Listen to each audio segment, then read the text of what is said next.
Oh, now it works.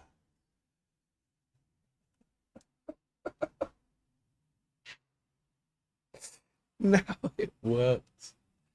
Now it works for no good reason, no particular reason. It just, it's great. I love it. Well. There's meant to be a timer on this. Let's try that again.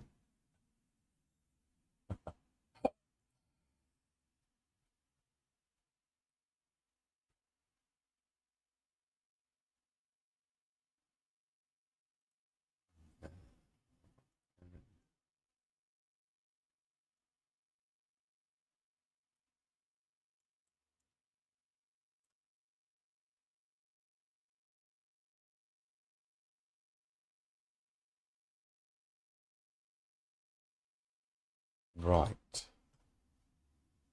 I've managed to go live, and now I need to see if I can get music going.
Notification. Nope.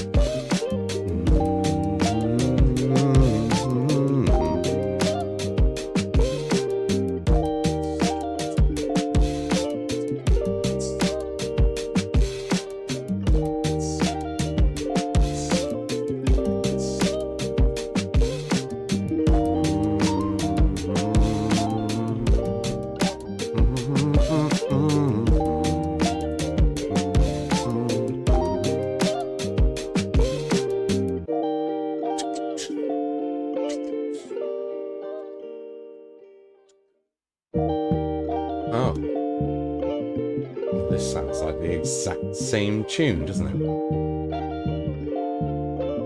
Oh, it is.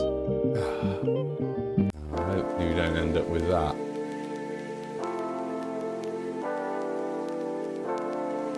Maybe I end up running this music on my VLC player because I've got a lot of the YouTube audio library downloaded there.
There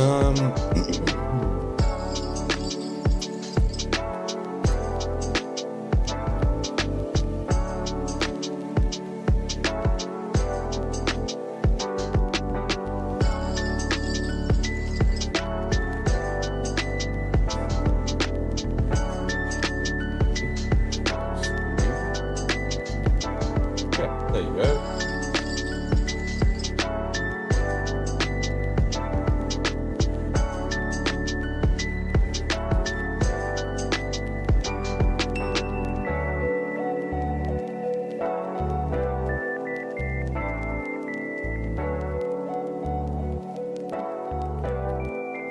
Okay.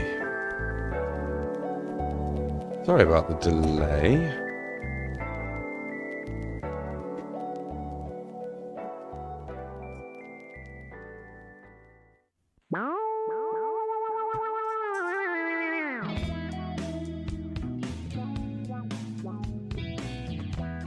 Let me know if the music is too loud. Okay, so we've got cameras resetting themselves. I think I'm going to have to roll back from using this version of broadcasting software I'm using, because it's resetting my cameras constantly, and I don't actually think it's going to help me necessarily switching between Twitch and YouTube here. We will have to see.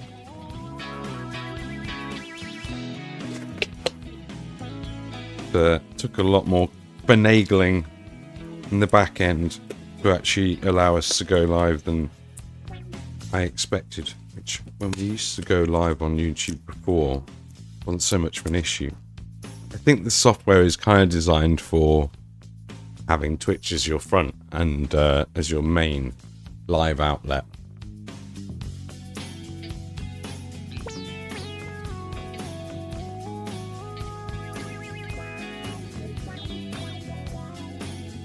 No, I don't like that either. Sorry about the should have expected to have some teething issues on the first YouTube live stream that we've done since we started Beyond the Box Art back in February.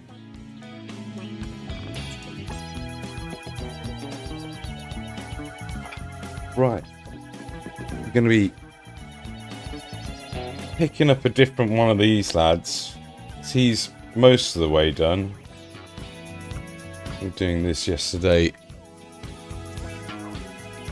Still not good. Oh, it's also got the brightness issue. I see. Doing the exact same thing as the other camera's doing.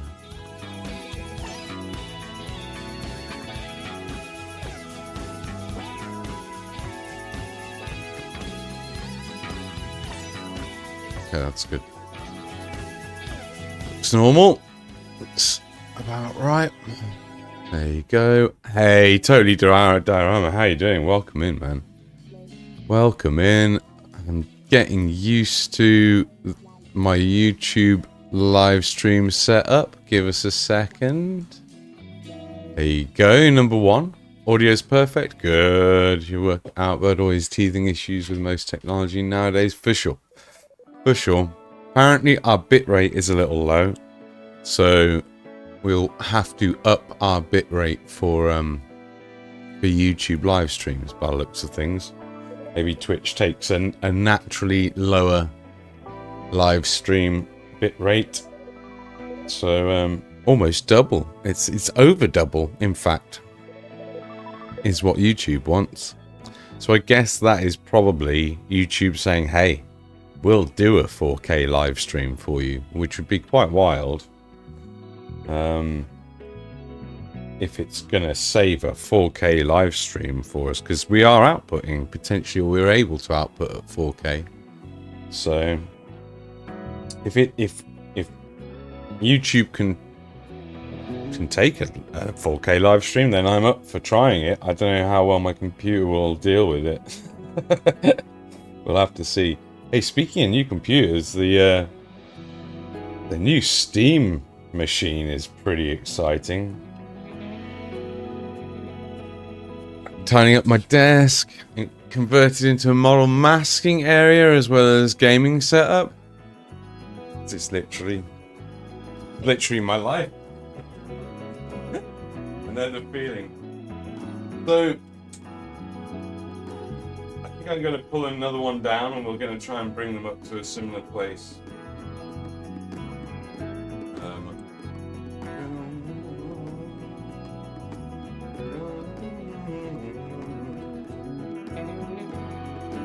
Let's take those.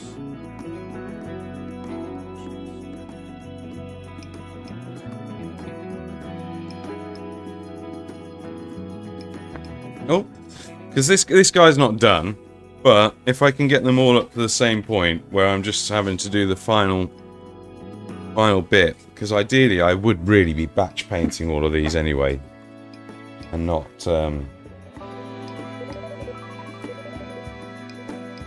doing them one by one. That would be the ideal way to probably be doing them. Oh, model making area. What I would recommend for that is a tray. For one thing. There's other things, like have a little like organizing, you know those organizers that you can get, little plastic organizers, and there's lots of little individual slots in them. If you're making like wargaming models, or even whatever really, any kind of models, those can be really good to like organize into the different stages of the build process. Could finish, like I say, we could finish this off, but I think we will finish this one off on Twitch. And do a fresh one here on YouTube. We'll put that up there. You see, if you saw the thumbnail, that was Games Workshop's on the left and mine on the right. As indicated by the black background, mine is black background, and there's the white background, as everyone is used to, with that little like horizon line that they put in.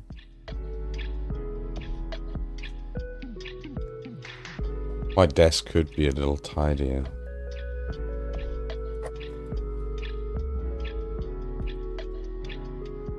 But we just have lots of paints on here. We actually have more paints on here than we're necessarily going to use. It would be nice to put them away, the excess. But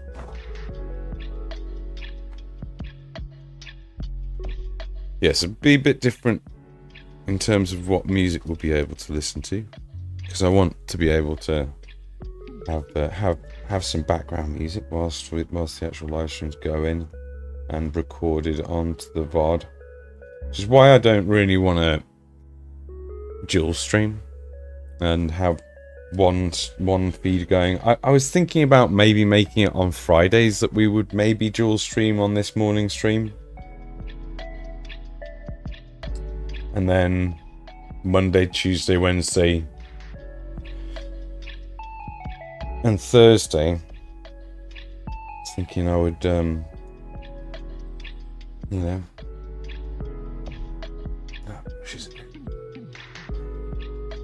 this is my Talix brush really.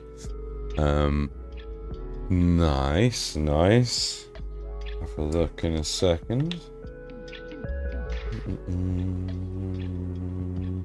My work area is messy at the moment, which is awful. It's not messy, it's just crammed.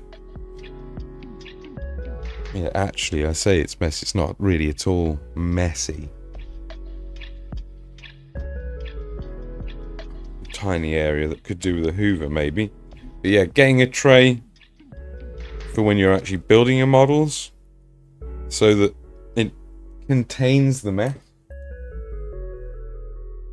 and a little container compartment organizer like this.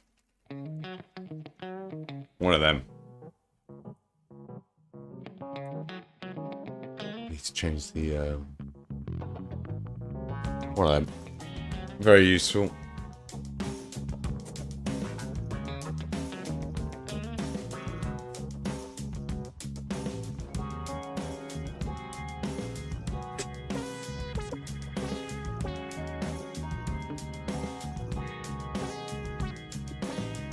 Yeah, super useful if you're building models.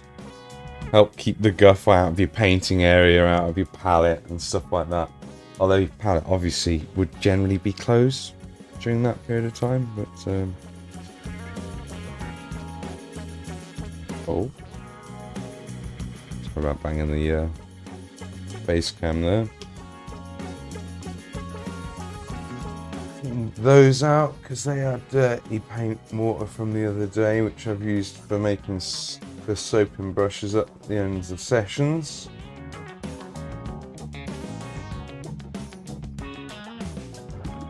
Okay, got a nice damp kitchen towel to wick out of. Mostly.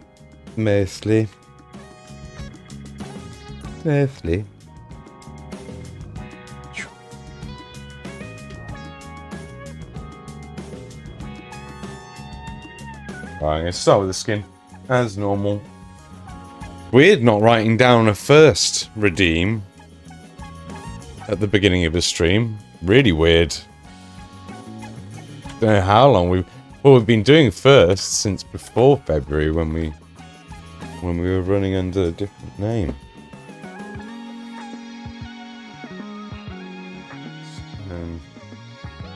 Long time. We're doing first since probably this time last year.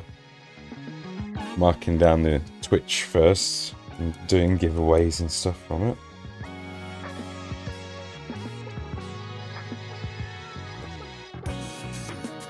Cool that we were able to do that. In fact, that's another thing. I need to think about different overlays really for YouTube, so we have a different subscriber count. So that's my Twitch subscriber count up there. Really, it's not really, shouldn't even be here for today's stream. Let's just quickly deal with that.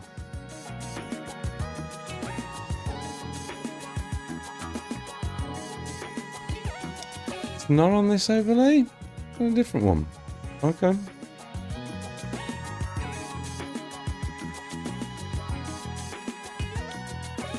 It's got to be on this one. Or, I don't know, I run that through Tangib because it's actually more useful. Right? Is that right? Wow, I can't believe that I don't even know that myself.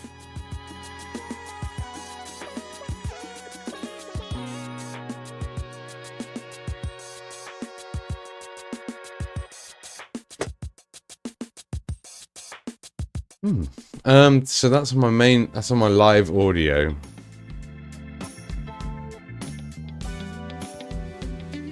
And I don't know how to get onto studio mode on this version of OBS. We would just have to rock over to this for a second.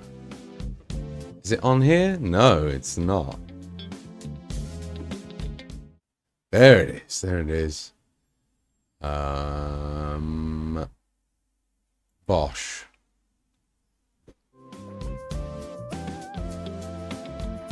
Alright, put that away.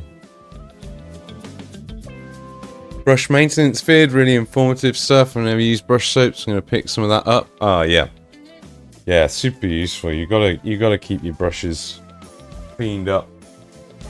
It's if you're using sort of throwaway brushes, which, you know, is definitely a thing, then fair enough. But yeah. Yeah, you want to be better put that purple in soon on that purple undershade that will go over mostly.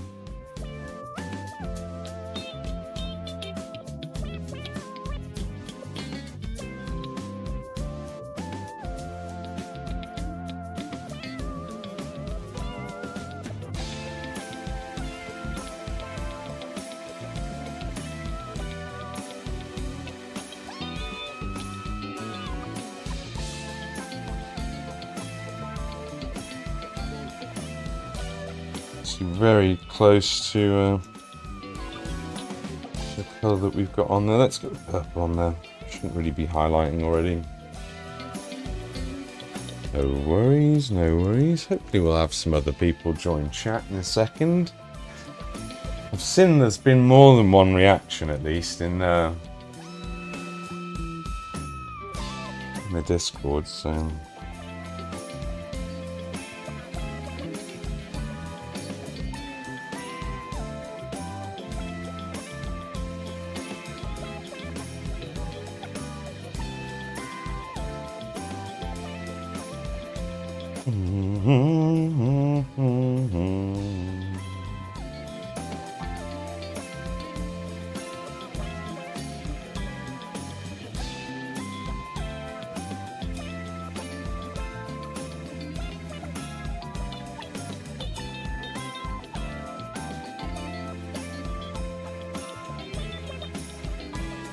So yeah, we've done this guy in airbrush. It's really sort of not much need to have done. If you could get rust grey, which I think possibly is what we've ended up airbrushing most of him with, may have used a little bit of what's the other one that we've got? Penrisian grey, which I think is what we've started to highlight up with. I believe Fenrisian is lighter. I'm getting used to these Space Wolf colours a little bit. Not used them all that often. Some of them are brand new to Studio, so in terms of my use. Hey, how's it going, dude? Welcome in. No worries, no worries. Well, I won't bother you to do that much because that's just annoying having to comment on phone. You deal with autocorrection all the time, right? For some reason, is more zealous on when you're on like YouTube and Twitch. I tend to find. Is that me? Probably just me. It's probably just me. It's like sending WhatsApp messages, like. Maybe predictively knows you a bit better. Maybe Facebook's algorithms for predicting what it is you're going to say, just as a result of exposure to writing over time, is better than live streams on YouTube. You would have thought it was the same one though, right? You know, just the inbuilt like predictive on your phone, but maybe it isn't. Huh. Just not having a work PC infested with my logins. It'll feel like that sometimes, doesn't it? Infestation. The sheer amount of things to look at. Log into. Keep on top of. It's obscene. Yeah, we didn't do like posts to other platforms this morning for a 10 o'clock start, which is good because we didn't achieve one. Because I kind of did think I'm probably going to have some sort of teething issues, right? But at least like I was right in that respect. Nice. That's good.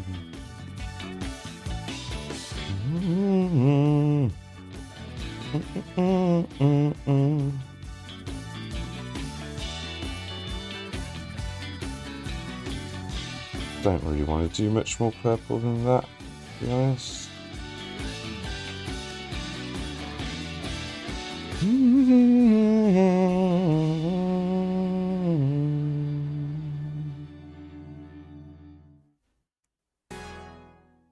What is nice though is that I don't have to shout them out like a radio host in order to feel like I'm being a responsible human being, because these do not require attribution.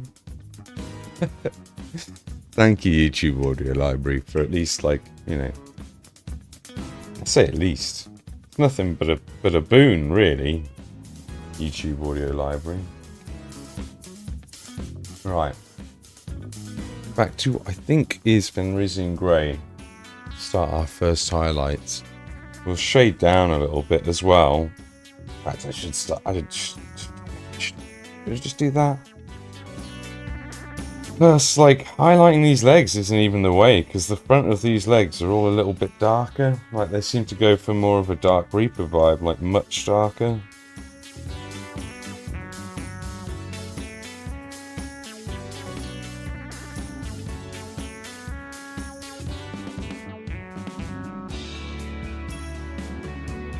Come in here whilst this is still a little bit. It's either still drying, I think it's still drying, or it's glossy because I maybe didn't shake it enough, or it's just gotten to that point and it's live. We'll see.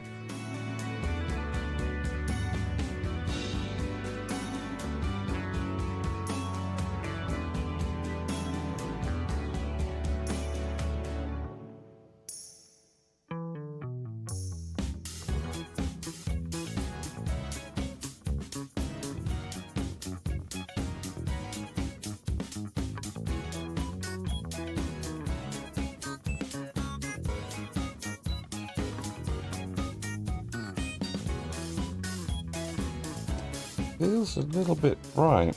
I don't know if that's separation on the palette overnight, but it probably isn't, because I keep forgetting how bright these guys are, their skin, once they're done. It's the hardest. I definitely think I've decided it's the hardest, like, GW paint job I've ever tried to match. Or not match, but I mean, we, you know, come close to. See, sometimes I think we've managed to actually, you can see it's definitely dried gloss, isn't it? I think, unless that's still drying. Must not have shaken it. Oh, it's been on the palette. Maybe it's to do with that. GW shade being on a wet palette for 3 days could give it a slight different finish. We can just throw some medium over that if it does end up drying like that anyway.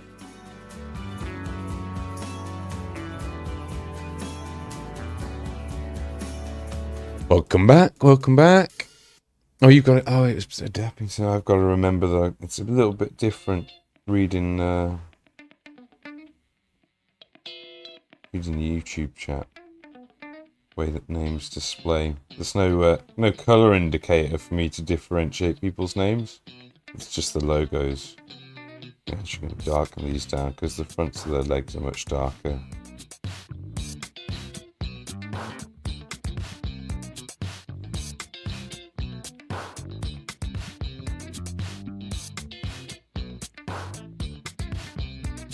Just has like a couple of really sharp highlights on it. Definitely on the front and lower half.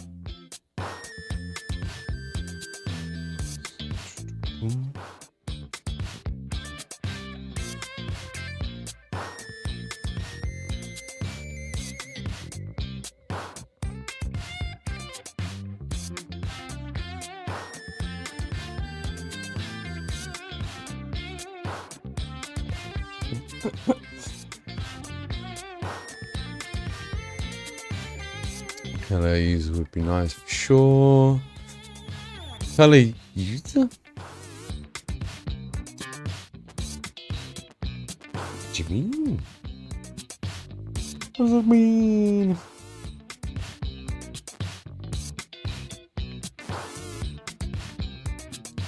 I would like to have a palette cam. And we could have a palette cam, to be fair. We could have a palette cam, but we don't.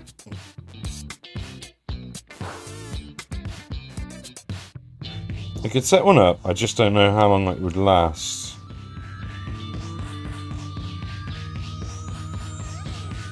It's not likely to last a whole 3-hour live stream.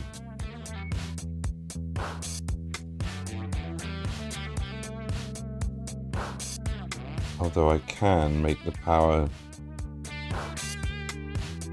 Cable reach to it actually probably clamped up in the right position.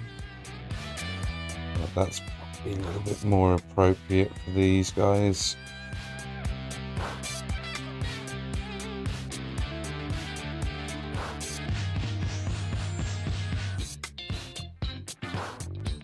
It's much darker with just some super sharp edge highlights in it. Some sort of like, well, some of those classic freehand. Should have kept it on top. I think we could have kept that kind of value on top, but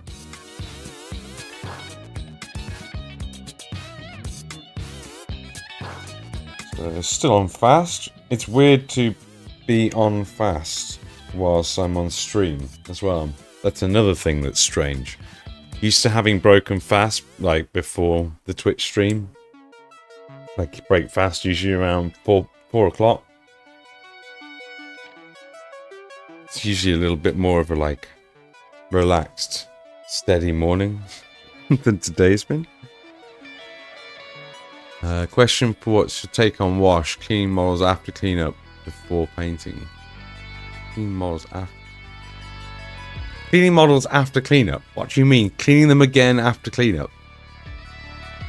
What? Hold on. This seems like.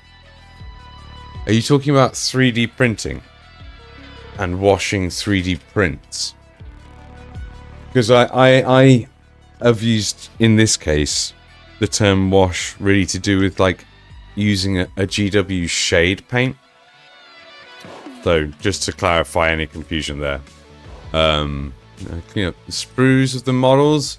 Right, okay. Yeah. So, having worked at GW in the actual injection molding factory and knowing occasionally, it's unlikely, but occasionally it's possible that a sprue that's got like a little bit of mold release actually does get packed up into a box and shipped to a customer. So, yeah. Really, ideally, you should. And even like, let's just say like someone who packed it had greasy hands, which again is unlikely. You know, people tend to wear gloves that they put on when they get into work, and you know, like it's not just girls, but mostly the girls who do all the packing, you know, I'm sure keep their hands perfectly clean. But I always used to, and generally do, and I think it's good practice. It's especially good practice if it's a resin model. If it's a resin model, you should like always give it a wash before you start priming it or anything. If it's a 3D print, obviously it needs to be like washed when it comes out of the. I'm not a 3D printer myself, but it obviously needs to be washed from the excess UV that hasn't cured and whatever. If you don't wash like UV resin off, it'll just like primer will slide off it and your paintwork will just slide off it at a certain point. UV resin will go straight through acrylic paints. It doesn't take long for them to like dissolve them. So yeah, and I would just say good practice, not just with resins but sprues as well, because with your sprues it's unlikely, but they could have some mold release or some oil on them or something. So what I would do is I would take some normal brush, normal soap, any sort of soap that you've got. I use just hard soaps in the house for everything, and like I don't really have any liquid soaps unless it's for dishwashing.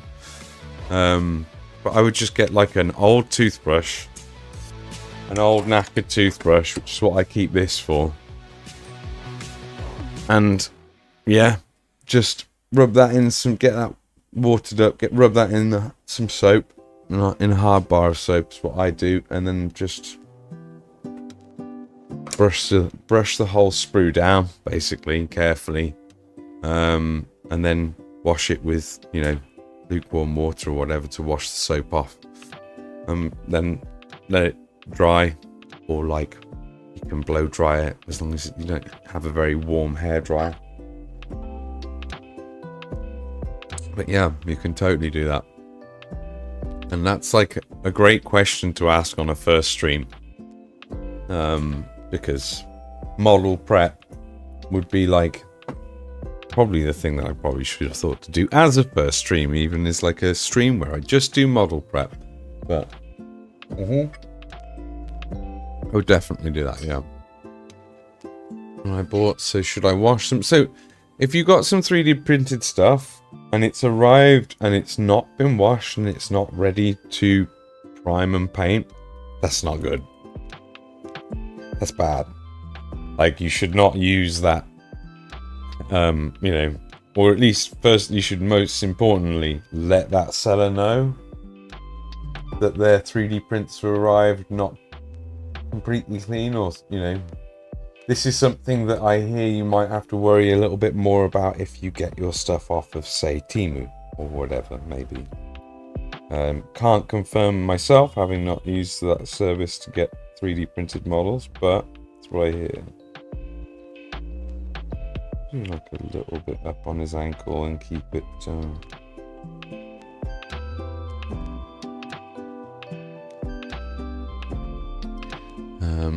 Not at all. Glad I can help.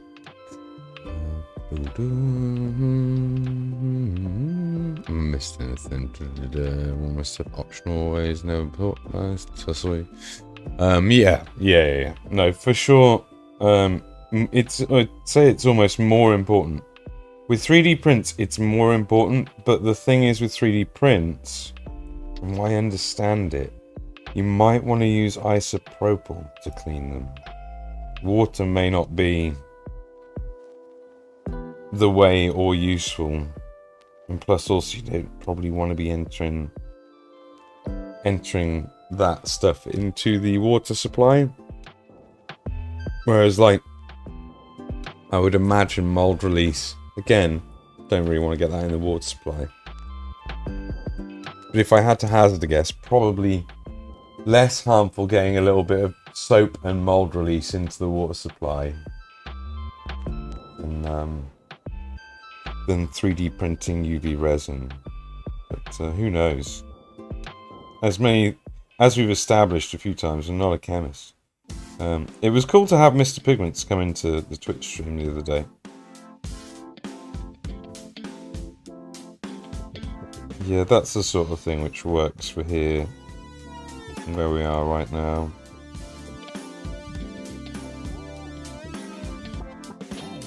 It looks bright. It looks like quite a nice bright highlight against the Dark Reaper, as it should do.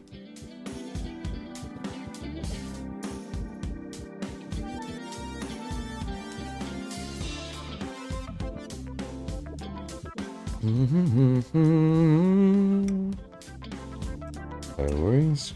One thing that is interesting to me is having seen someone else's video recently. It was a short on Instagram by this young lady who had a way of disposing of her paint water, which involved soaking it up with paper towels and then letting them dry out, and then you've got like coloured paper towel that you can use for crafting stuff or whatever. So that's cool. Obviously, on the Mini Mad Cat channel, we've done a water disposal video that sort of looks specifically at how to deal with a slurry if you've created a slurry by accident, which we did the one time. We created a little paint water slurry, and oh, I need to make sure alerts are on for Twitch, for YouTube follows.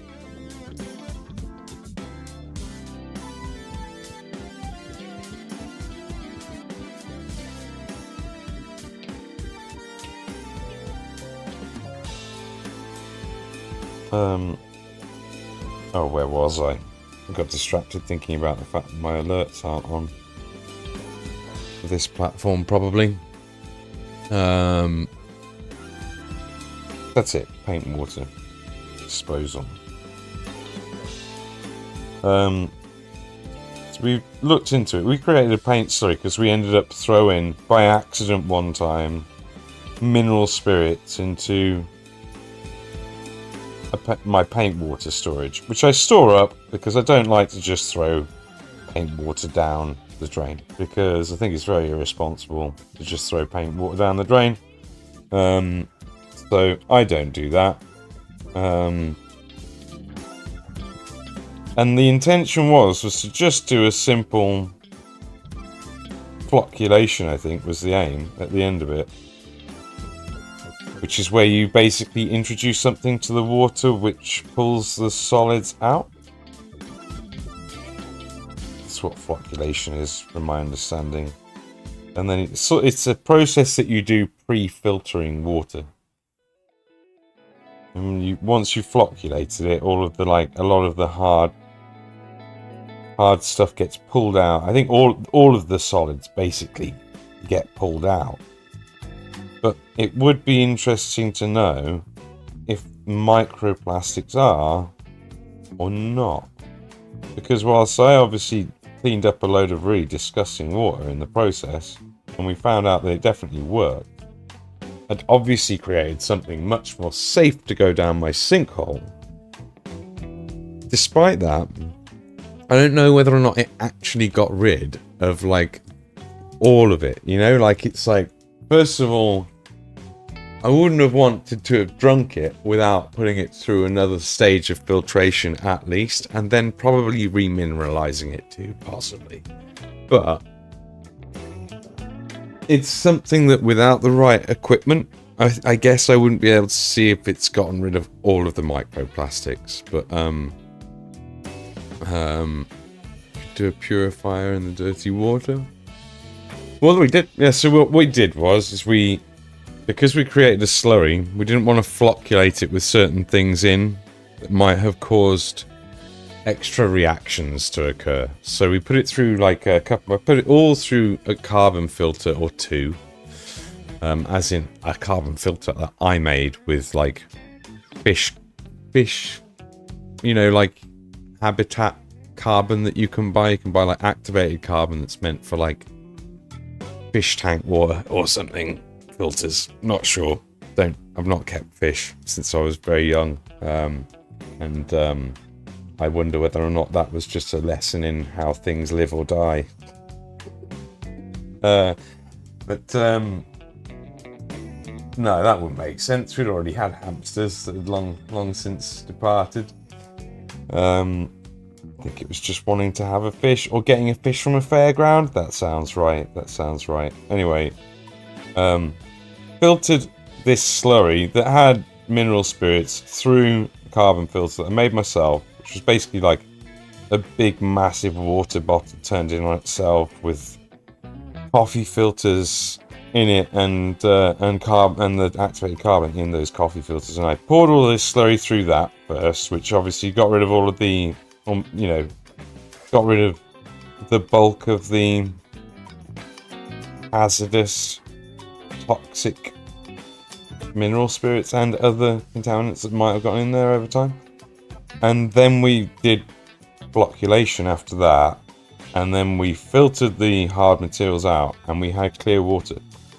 So that was, like I say, if I'd have put it through my own, if I'd have felt comfortable putting it through my own water filter that I use to clean my own water, and I didn't feel like I was massively reducing the lifetime of my own personal filter that I have for my own health, then I would have done it, but not quite there yet. But we'll get there. I think we'll get to that point where we can do that kind of experimentation. We're on that road in some way.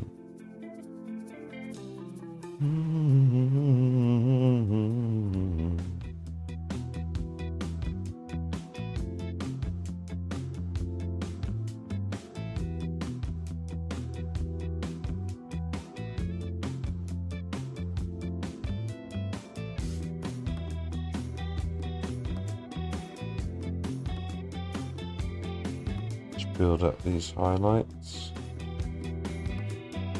on the top here. So yeah, I had some past experience in water filtration because me and my dad used to run a company connected to water not purification, but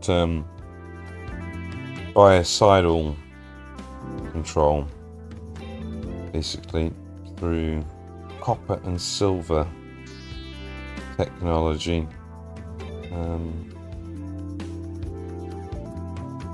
But Gav helped me out big time with that one as well. Gav was Gav and me put our heads together to make sure that I wasn't going to poison myself with, what was it? It was like, I think if we'd have gone straight to flocculation, which is where you're adding like lime and potassium something or other, maybe, if we hadn't have done the filter through the carbon first, I think there was a chance that I might have released like arsenic gas or something. Well, it was something bad. It was something bad that would have been very, very unpleasant, if not, and made me quite ill. I mean, the plan was to do it outside anyway, in order to kind of prevent or, you know, avoid the harmful effects of off-gassing on me. But again, like, the whole point of the video was to try and make it so that we are minimizing our impact. Not just on the water table, but actually in the air as well. Not something that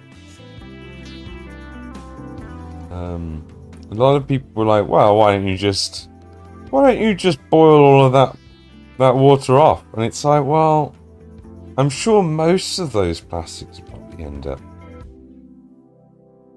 sat there, you know, at the bottom of a burn off like that, or a cook off. But who's to know that it's actually going to do that and not just get released as some sort of harmful gas? Because it certainly is able to, I mean, like, on what temperatures? Or even, it's not even about that. Oh, I don't know, yeah. I can tell that these morning streams are going to have me breaking fast a lot earlier, I think. That's for sure. It's going to have me breaking fast earlier, because I can feel my stomach being like, oh, alright, what's all this extra activity, eh? What's this extra activity you're doing?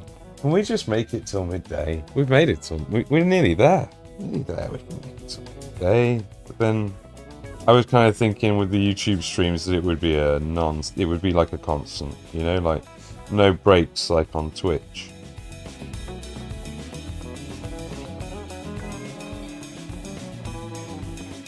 We do have the Be Right Back screen all modelled and ready to go if we need to. It's you know, it's an option.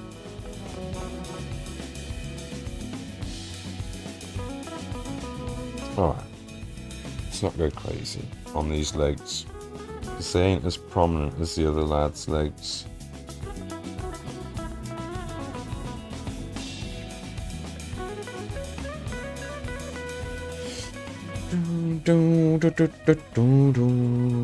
Pretty sure you got a paint pot that does the filtering for you? A paint pot that does the filtering for you?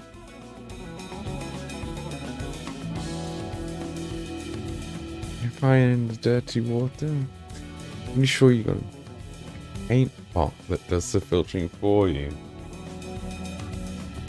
It's definitely not a paint pot that does any filtering for you that I'm aware of. No, I don't know if that's like a typo.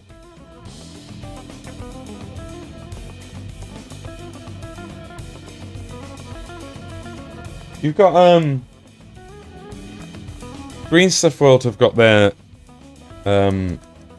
thing where you can void your brush out into a little pot and then you press a button and it like empties it out into a dirty water chamber. But, and so really one of the things I guess I was probably going to end up mentioning on it is, and this is what I would be curious about, and I'd like to ask, the reason I'd like to know if going through the flocculation and final filtration process that I did would have actually like gotten rid of all the microplastics,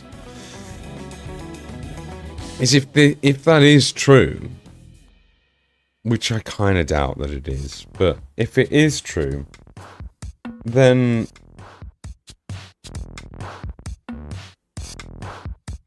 like all of your water like suppliers in say the UK are doing that before they ship the water out to people. Now, granted, I don't know how much plastic pipes it's going to go through and then change that situation, but you know, like in all your water, you know, I don't know, Severn Trent or whoever else, there's all loads of different private suppliers now, right? They will all like pre-filter, flocculate, and then, you know, post-filter, and then they will chlorinate, almost always, most certainly, at least a little bit. They will fluoridate. I'm not sure if that's in that order. And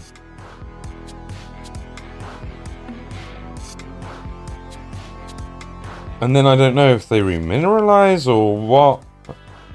I doubt it, if I'm honest.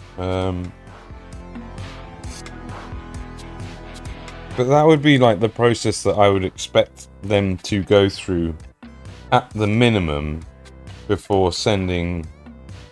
And when I say at the minimum, I'm not a big fan of chlorination of our waters. I think there's a better way to go about it, but this is the way that it is. It just makes a lot of money for certain companies that sell chlorine and stuff. But it does have a very quick and effective kill time. I'll grant it that.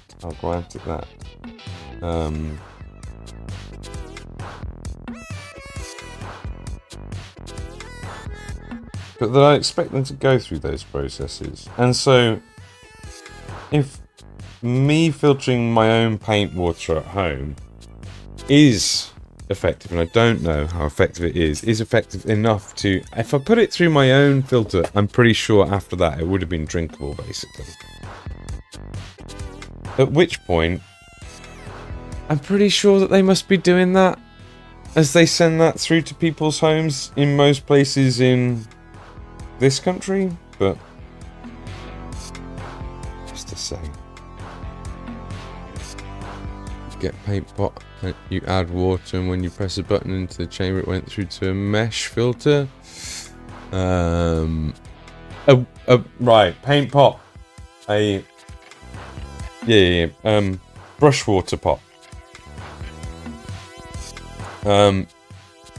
Yes, that's what I was, the Green Stuff World one, that you press a button. I don't know about it going through a mesh filter. I've not heard that. I think it just goes into a waste area and you empty that out. But there probably also is something. So there's a bunch of different ways, right? Like, so in a lot of art classes and, you know, or art classrooms, yeah, best way to put it, you will have like a little mesh filter on the sink, but that does very little to catch actual particles of paint in your paint water. Mesh filters obviously require replacing, I would have thought, or cleaning out. Thing is that they're such small particles. I don't know why I'm bothering to black these out, really, because we'll just use a mix of brown and gold, won't we?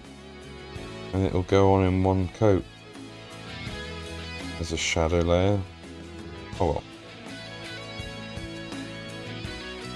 Mass treatment plant for entering freshwater chambers. Yeah. Yes. Yes, good point. It would go like it would literally go into not necessarily a reservoir, but some form of a reservoir, effectively, for sending out directly. Yeah.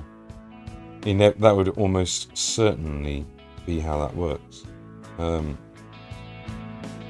So I get what people are saying when they're worried about like putting their paint water down the sink.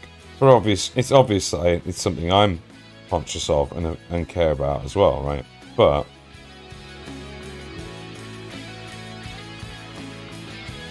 if we're able to do all of that kind of filtration,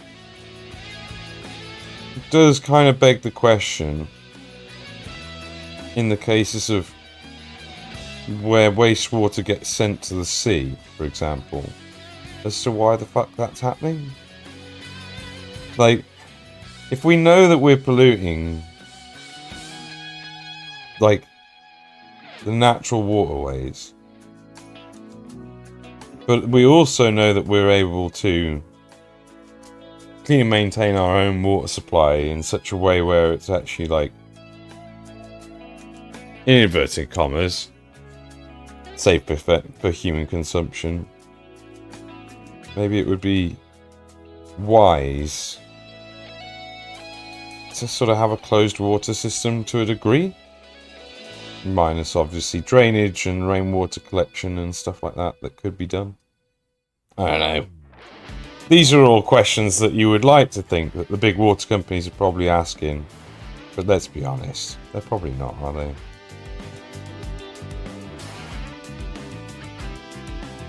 But they are probably also, most of them, making it safe to drink, and they are probably dealing with these kinds of impurities. You'd hope, but I don't know. And I guess what I'm saying is I'd like the equipment. Check and find out. I mean, total dissolved solids meters are super cheap. They're not expensive. But do total dissolved solids, like gauges, or not necessarily gauges, but tests, actually show microplastics? Or are microplastics too small for a total dissolved solid testing kit to detect? It's all very water technical, but anyway. When you throw away this paint water, you're talking about just acrylic, correct? Yeah. Although obviously that's kind of what I've been saying, is that I've made the mistake in the past of just creating a slurry by putting like mineral spirits, possibly oil, paints and other things in, you know, like enamels. That was this one time that happened, which obviously ever since I've been very strict about. Very strict about that now. We've just got the acrylic wastewater that we store up, which my aim is to basically like flocculate that every time I end up with enough that I have to do it. Ergo, relieving the amount of stress on whoever it is who ends up having to process the water. So I can basically like take filthy, dirty paint water, and at the end, I'm throwing clear water down the sink that is and should be, you know, more or less clean of it. And I'd like to know if it's completely clean, is what I'm saying. I think I'm gonna have to make another coffee. We've done an hour and 20 minutes. I can go and make another coffee and put you all on a quick be right back, can't I, right? I wanted to get so much more of this done today. We started late as well though, didn't we? It took me 15 minutes to figure out what was going on the back end and why it wouldn't work. You've had 5? I'm only on my first. I've just had 1 coffee. But then it's like proper coffee, proper espresso. None of that fast acting instant or whatever it is. It's you've had 5, maybe just having some water isn't a bad idea. No, why have you been up since 3:40? That's less than 3 hours. You want to be aiming for 4.5 at minimum, you know? Right, I will be right back. Just give us a moment.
Sorry about that.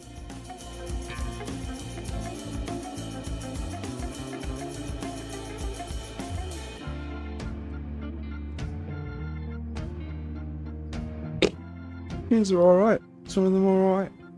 Yeah. I mean, it's sort of a very backgroundy music as opposed to stuff that I sing along to. Might make a playlist to sing along to actually for tonight on Twitch. Right, let me get a reference up. Tzangor. Got the Shaman up, but I want the Enlighteneds. Cheers, nice one, Tony.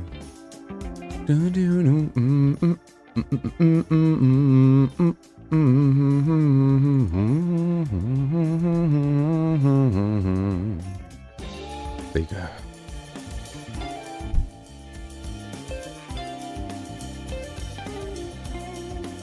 They are arguably even darker, possibly.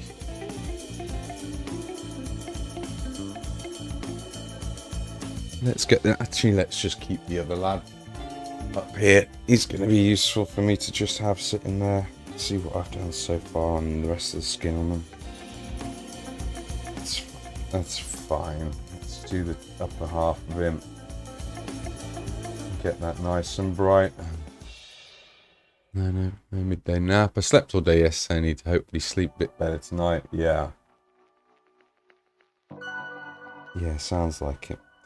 I was dead pleased with I was in bed moments after midnight and up at 7:45, which I was pretty pleased with. But I'd quite like to be getting up earlier, that having been said.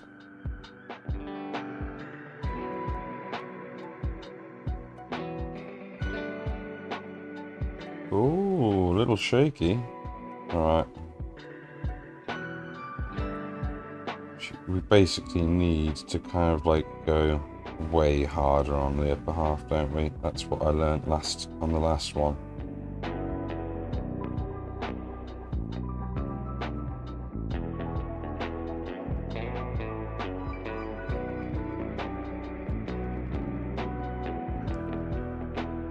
A little bit dry on the brush. Because it took a lot longer on the last one than we need to, because I wasn't quite sure exactly how bright we're meant to kind of go with them.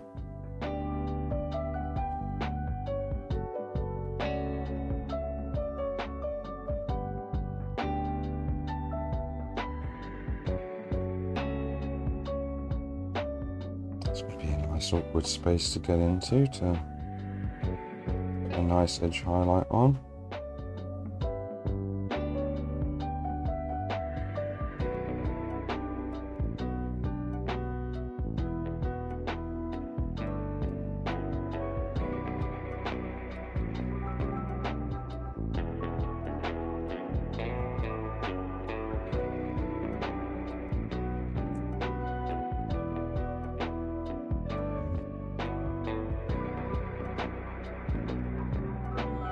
Time to refresh the brush. Yeah, I'll get away with that. We'll throw a little, like a handmade wash on the palette of the blue at some point, just to give them a little bit more of that blue colour, because they definitely, the sort of shadows, I've got a real strong hint of blue, which I haven't put in through the airbrush.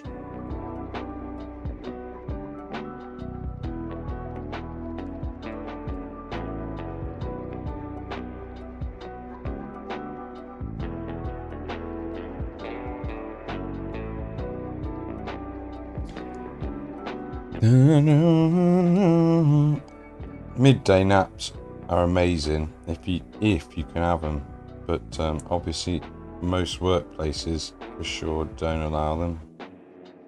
When I worked nights at GW, I did at a certain point that's what I would be doing on some nights. I'd go on my break, like a 10-15 minute break or whatever it was that we would have in between our like longer breaks.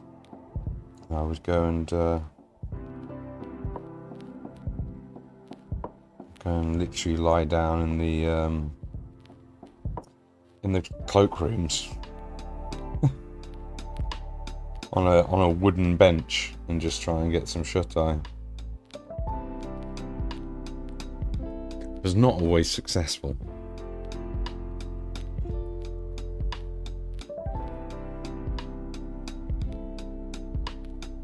Oh, not managed to get that off my brush.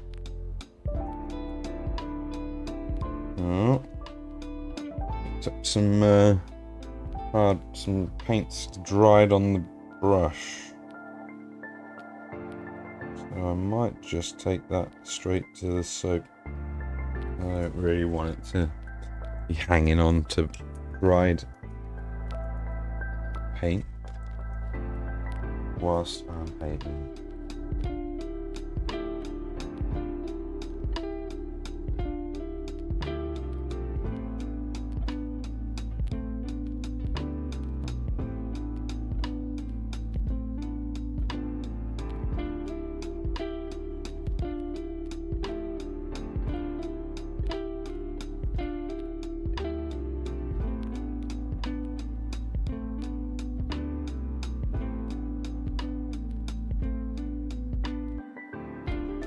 Get rid of that. How does Radiohead sound? Thinking the album in Rainbows full of class. I mean, I love the Radiohead. We can't play copyrighted music whilst we're here on YouTube. So, and obviously, like the copyrighted music that we do play over on Twitch, we basically shout it out as if it's a radio. But then the VODs don't actually save the music. So in the end, it just ends up being a promotional for music that you don't even get to hear if you just listen to the VOD. So, which I think is fair, to a degree. Like I don't want to. No, that's the best way to put this. Like I want to shout out the artists whose music that we use.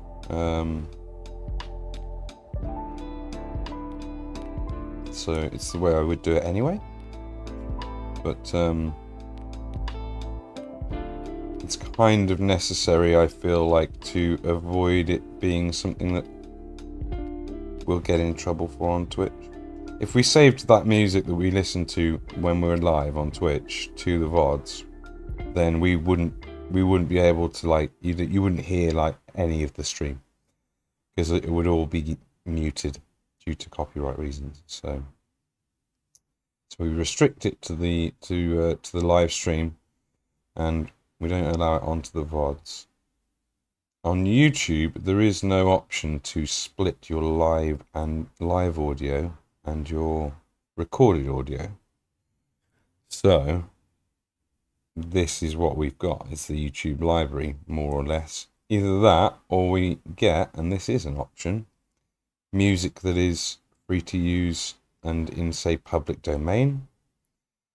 That is something that we could consider. I'm a little bit worried that that's the end of the actual playlist, and there's not anything left in it. Actually, it's stopped, and it's not moving on to the next track by the sounds of things. All right. Okay. What does that mean? At the end. Next page. There isn't another page. Oh, here we go. Rows per page, 100. There we go. There are another 60 tracks. No. Yeah. No. 70. Because that was 30 tracks, I think.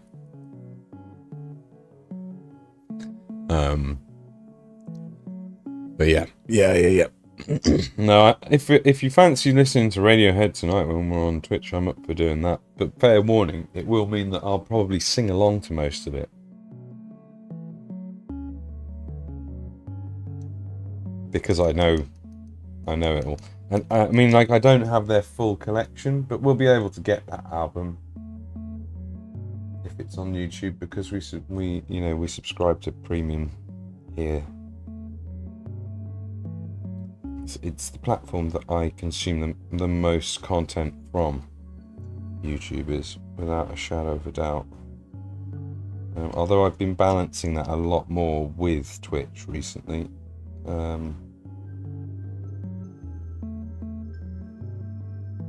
don't know why I'm actually hoping to do a blend here. There's no point. No point. These lads are so bright. It basically goes all the way down to here, doesn't it? I guess I'm doing it to have a very, very steady and gradual transition across the whole plane that doing this in layers will bring, but it's kind of unnecessary because of the way that they paint it, because it's actually super flat to a degree on these skin areas, because it kind of reads better. There is a good reason that they do that.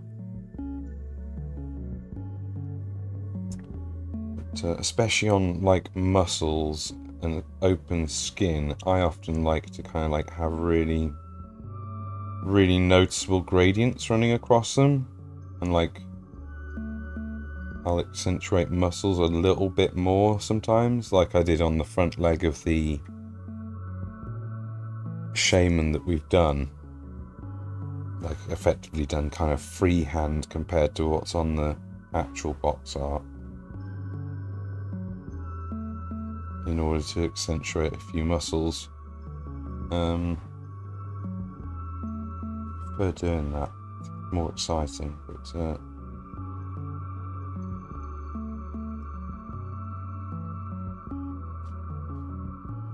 clappy, you know it, clap your hands. Got the whole wide world in his hands. I mean, that would probably, would be probably safe, I think, but you never know. Maybe Disney's, owns that now. Maybe Disney owns the hymns, those old classics.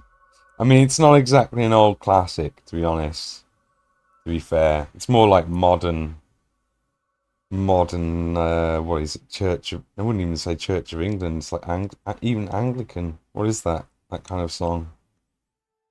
Happy clappy. Christianity, not the epic and based versions like what is it, like Orthodox. Orthodox hymns, that's what you want. You want the Orthodox chants. Oh, there was a little bit. A little cough and clear the airwaves so don't sound like I've got the bronchitis quite so bad. Based Orthodox chants, that's it. Now that I'm down for. We could listen to that, but again, they're probably also copyright by Disney now too. Nah, I don't think so. Nah, no chance. That's it. That's kind of where we need to be to get these guys going. Is basically that level of brightness. Holy shit, they're wrong. Holy gadzooks. Batman. There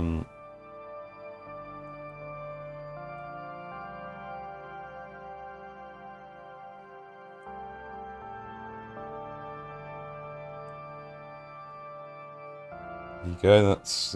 That's gonna connect. That's gonna connect with the kids. Gadzooks. I'm trying to think of the other like crazy things they used to say. Good old Adam West. Good old Adam West. He seems like, he was all right for a Hollywood person.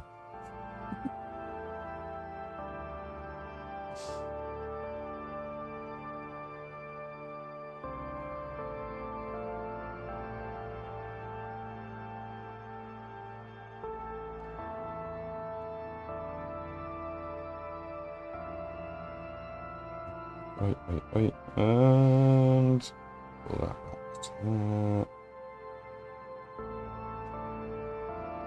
Oh, Mark, how's it going? Do you use the style res, do you, Mark? Is that a thing?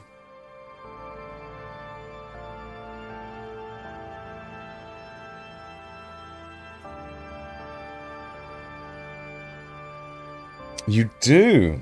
See. And you do paint it on, don't you? You paint the style res on. Well, you've probably already typed this out in Discord. I won't ask you to answer it all again, but as I just have. Don't worry, don't need to answer. Just ignore that question. People can always go to the Discord. You know, that's always an option. Everyone who's here is part of it, so it's, you know.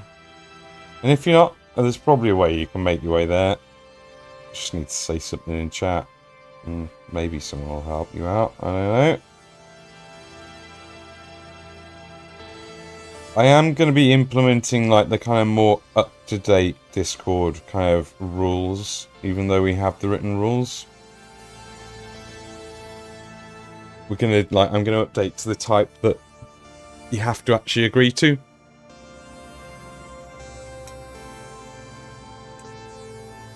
You have to click on stuff to go, yeah, okay.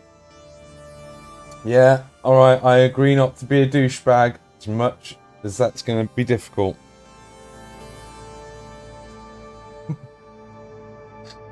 Use expensive stuff. Use manual brush, yeah.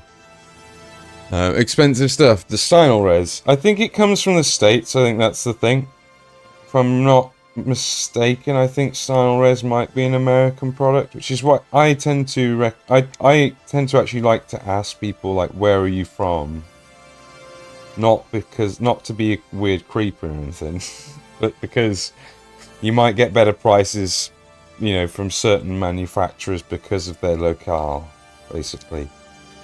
So, you know, if you're in Europe, then obviously, well, if you're in the UK, you know, for paint on primer, I don't know. I guess, like, I'm not sure about that.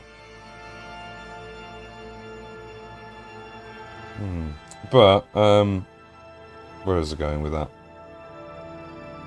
But Vallejo, obviously, would be, like, probably the nearest manufacturer. I don't know why I'm blacking these out. It's really not... I don't even need to do it. We need to do skin, then we can do the armor. We're already established an order in which to do these, guys. It seems to work just fine.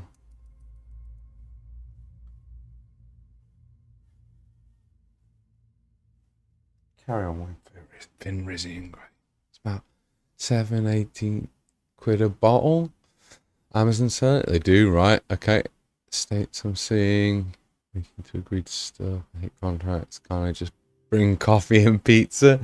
It's one of the, you know, I mean, a lot of them are doing it nowadays. It just sort of, I think it might give me a little bit more coverage in terms of, because I do have to hand some responsibility to the members for what they post, basically.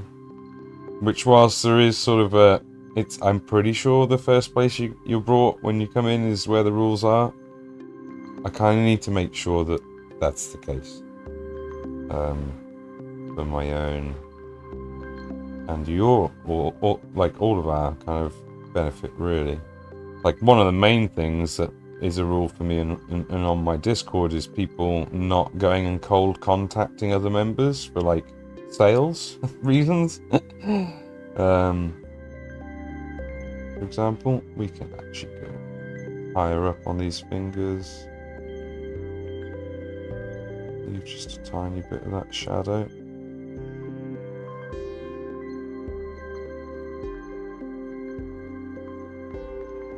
Because we're going to go brighter than this.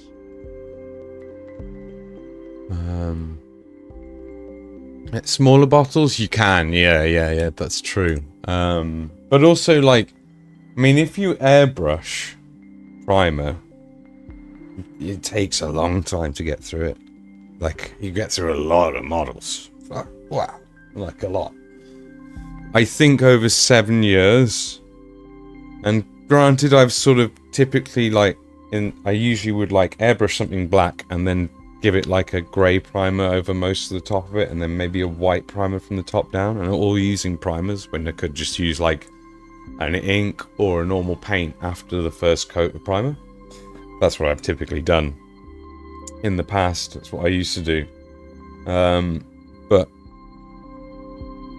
between two larger bottles of 200ml and a smaller 50ml bottle of white primer, so a bottle of 200ml black and a bottle of 200ml grey and then a bottle of 50ml white, lasted me something like 3 years at least before I actually had to replace it.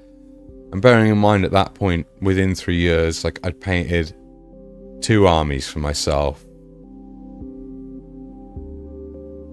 of like 1,000 points each at least, or about 1,500 points each within those 3 years. And also like painted a Dark Angels army for someone. And a few other things. Like, yeah. If you're airbrushing, so as an example, like I've sprayed quite a lot of models with this bottle of Vallejo, this 200ml. And if you can't see the top of it, I'm not going to mess around with the camera, but if it's just standing up, like it goes right up to there. It's only taken like, you know, let's say 15ml out at the very most, probably less. 5ml, 10ml, whatever, out of there so far. I've probably already sprayed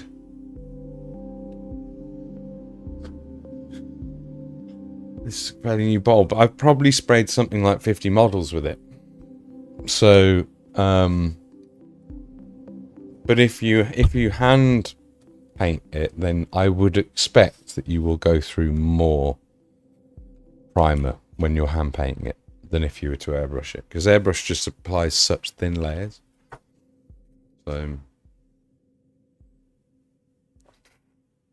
So when people join, they have to agree and see the rules. That's exactly, yeah, that's what we're going to do. I think it's already set up so that people have to see the rules, but it's just like a, you know, you just click past it into whatever channel kind of thing. Grey primer, but white and black for this and that. And I'm like, can I just stick with grey? You totally can. You totally can. I think like at the end of the day, there's arguments both ways. You get some people who vehemently insist that you use a white primer. You should never use a black primer. You get people who literally say it like that. Should never. No, you shouldn't do it. And then you get people who say the same about using, you know, black. They're like, no, you should use black. You should always start with black.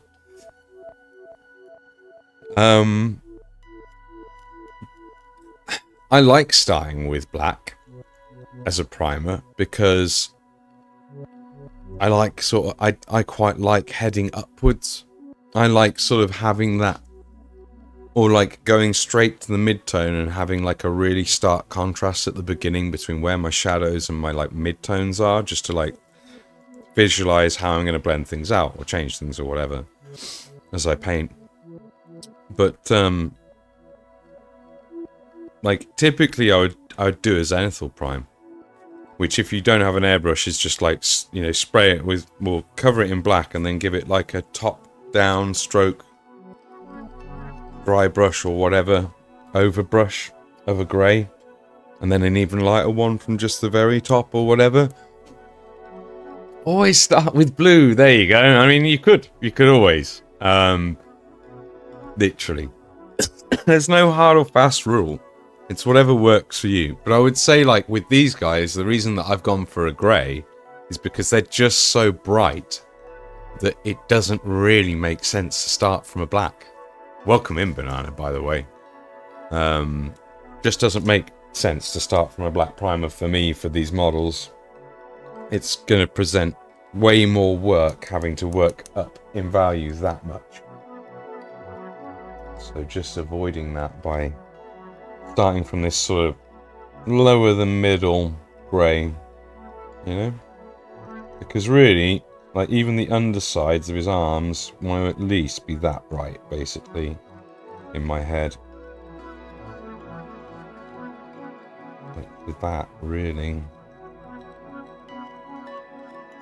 Such bright little boys. Banana, how is your Friday going? Welcome in. Blue color prime just hurt my soul. I mean, if you're doing Blood Angels, it's the perfect start.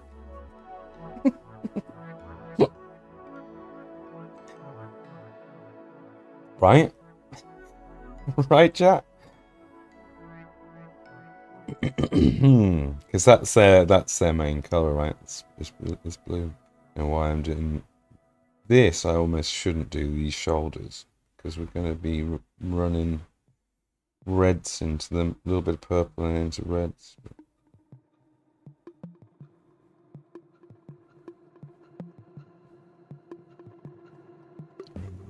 To meet what we just threw there.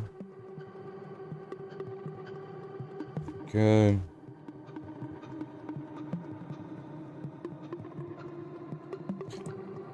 Saying anything, color primers just shouldn't exist. Oh, harsh, harsh.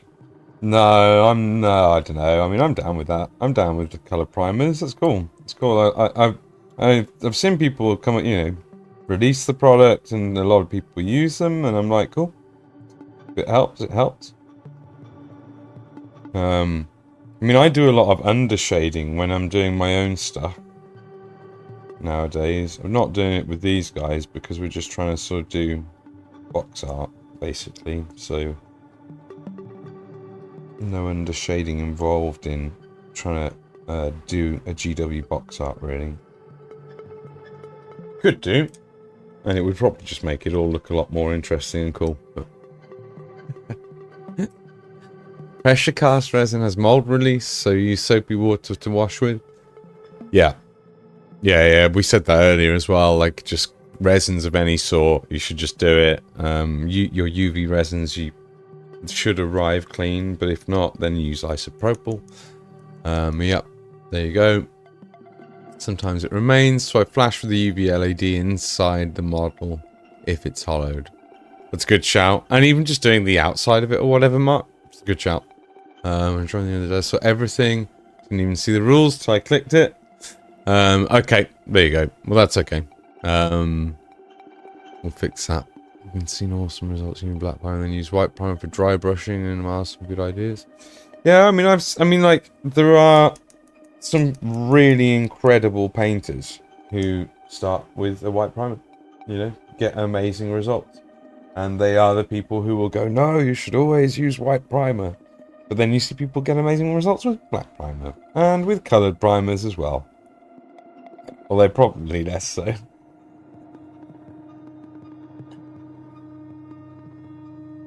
Probably less so, you're probably right. It's probably fair. Yeah.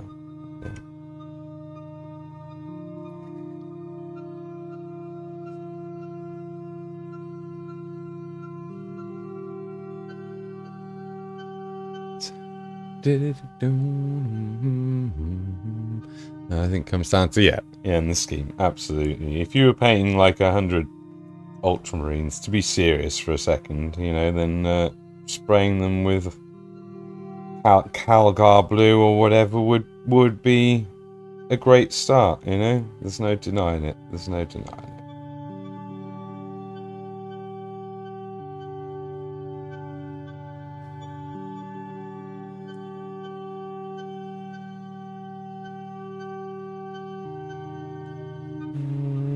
Where does your horn start, buddy? Is this a horn? That looks like a feather. Is that a feather coming out of a horn? That's not right. No, that is your horns. I see. Okay, so it starts here, does it? Got ya. Sorted. Understood. Copy. Copy that.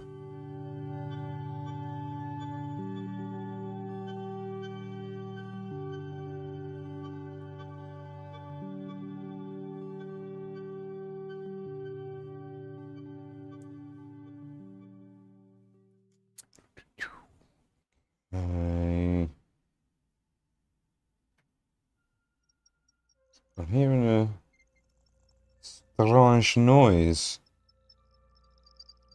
Oh, I've downloaded this track before. for use on, I want to say, painting miniatures on a train episode for Mini Mad Cat channel.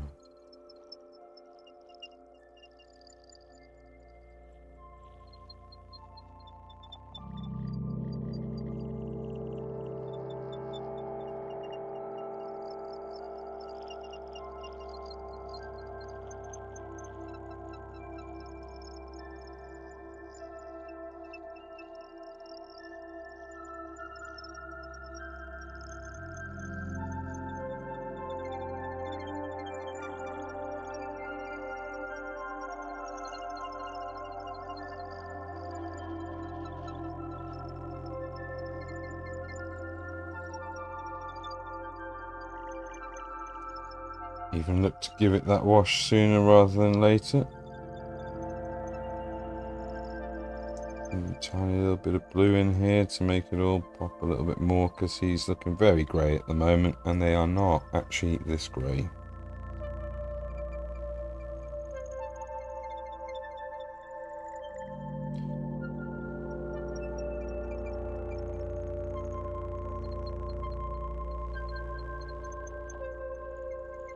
Message. Oh yeah. Stuff in the Discord. Stuff in the Discord.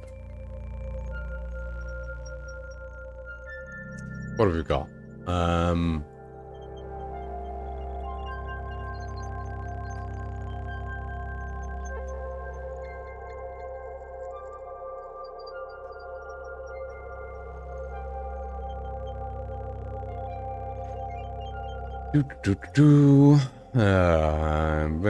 For a spearman, do not use the Warhammer website for the spearmen in terms of what discs they go on. Different from the bowmen. To keep them consistent, a shite crop job using paint, what discs they should go on, and that the middle disc should always be the colours pictured. Okay, so you want the weird fleshy one to be that weird pink version, regardless of like who goes on it, spearman or bowman. All right, cool, good. Thank you for giving me some sort of place to like make a decision on that, because I wasn't 100% sure. I was like, part of me was like, well, it's each, we could just do whatever if we wanted, but no, let's do that. Cool. Also, yeah, what happened with... Oh, I see what you've done. Yeah, I see what you've done. Okay, cool. I see it. No worries.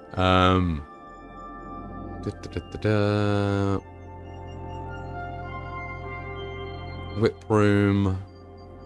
Nice. That looks pretty tight. Totally, in terms of space. But if you can work in that space, then you're good. Right? You'll be alright.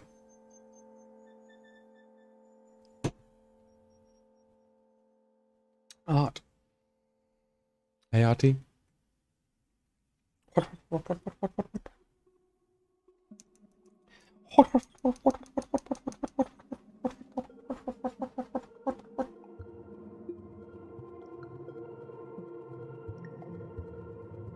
Right, in with a bit of Thousand Suns blue. I'm just gonna like...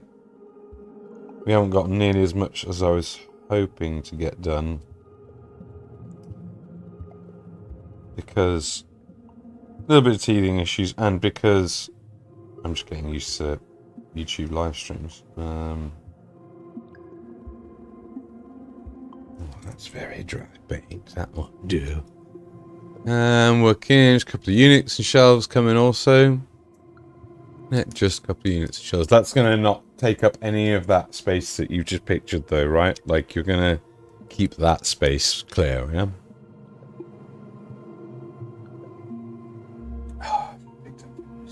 Oh well, there must be somewhere on the skin that still needs Fenrisian Grey. That's not the end of the world. It's going to pick up the blue. Quickly lay the blue down on his armour.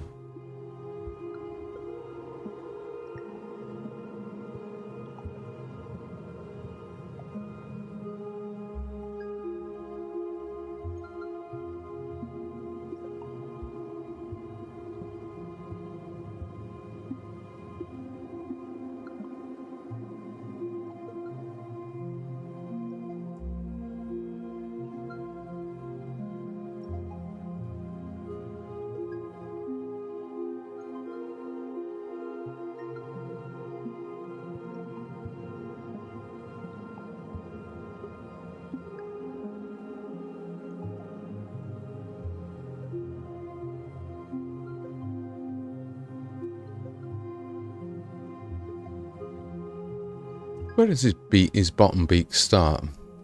It does just kind of start there. Okay. That's good. And, oh, okay. And they don't have feathery red eyebrows, these lads, by looks things. No. No, not at all. It does have quite a noticeable kind of pink-red lower eyelid area. Of eye baggage area. Baggage! Sorry it works, a lurking banana, do not apologize. You wonderful being. You are good, sir. Sir, you are good. There is no need to apologize. Do stop apologizing this instant. How rude! How rude to apologize like that. Enjoy the lurk, dude. Thank you for being here. It means a lot. It means a lot to have quite a few of you turn up. A decent amount of you anyway. Not nobody. Chat's been moving the whole time. Thank you very much as well for the company, everyone. But totally, thanks for coming in and keeping the chat moving. Super cool. What we want. What we want. Sure that YouTube will like an interactive. Like to see that. Like to see that going on. I would have thought.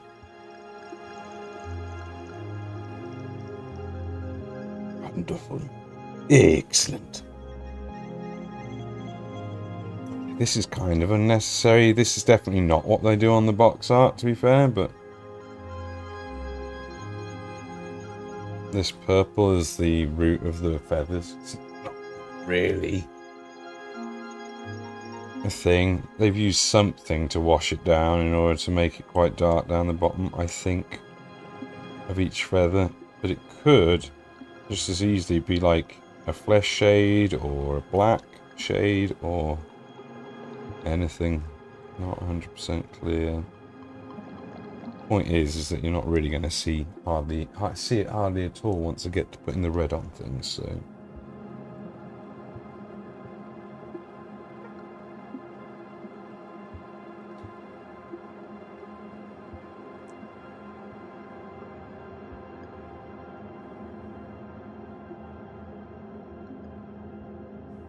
I've gone a little over there, haven't I?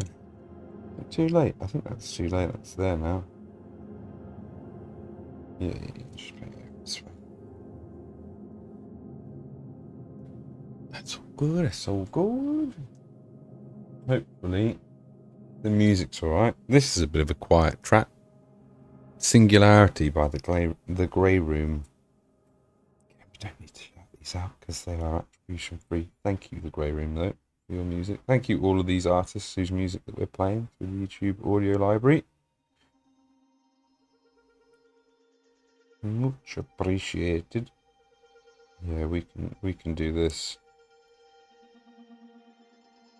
It feels, being as this is like the brightest colour so far, like that could be a mistake doing that, but it's definitely.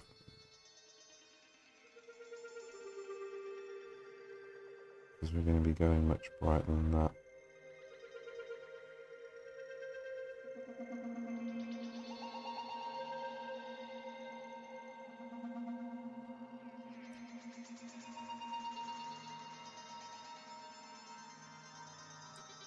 Oh. It's actually pretty good.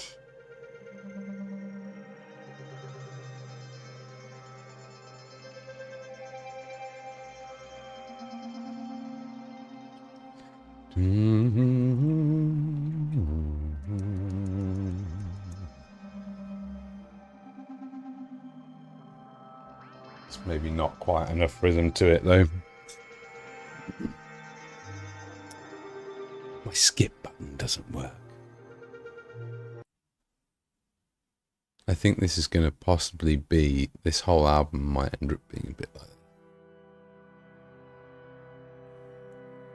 So I'm just going to skip on to a different artist.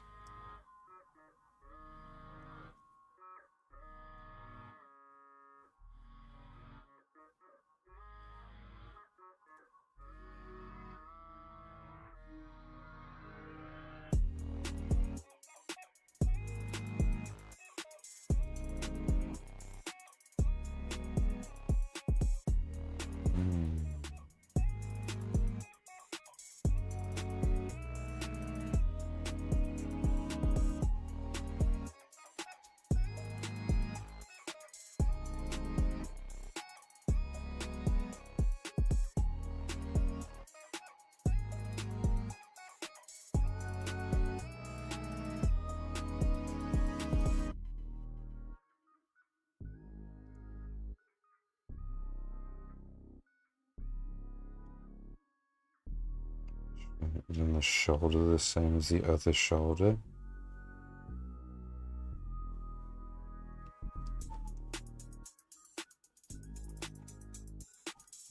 Way more on this arm.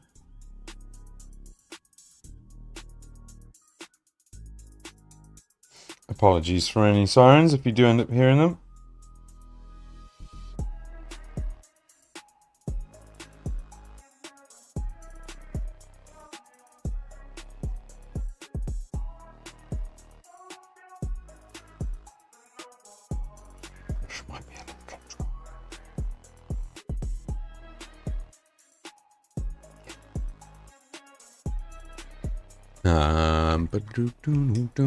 Check out e-models and search with ultimate 120mm grey primer Badger style. It's Badger, that's it. Yeah, it's Badger.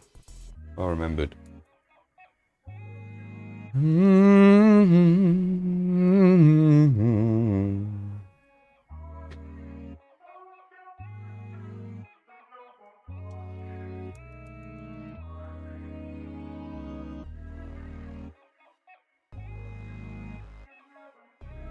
I think probably the last little bit of the Bimrazian grey, and we'll move up to blue horror and then give it a little wash of electric blue into recesses, a little mix of electric blue and maybe some dark reaper.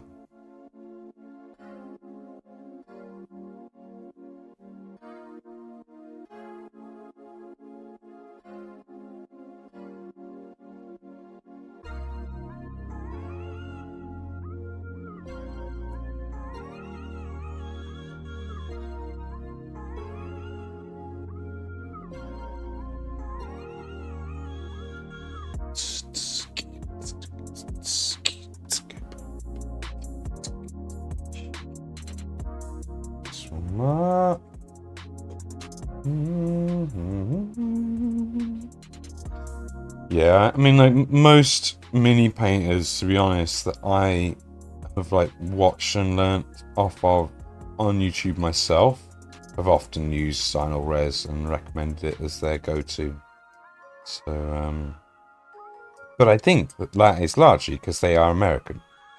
The ones that I learnt off back in the day, with the exception of, say, By Painted, but I think, yeah, like Vince Venturella, Dr. Faust Painting Clinic, I think Painting Buddha, I think is American. Obviously, you've got Kenny Boucher. It was a little bit later on, but than those guys, but another American. But yeah, I guess By Painted wasn't American for sure, not with the accent he had. Can't remember what he used, if he even really made a point of it, to be honest. It may not have really been his focus on his videos.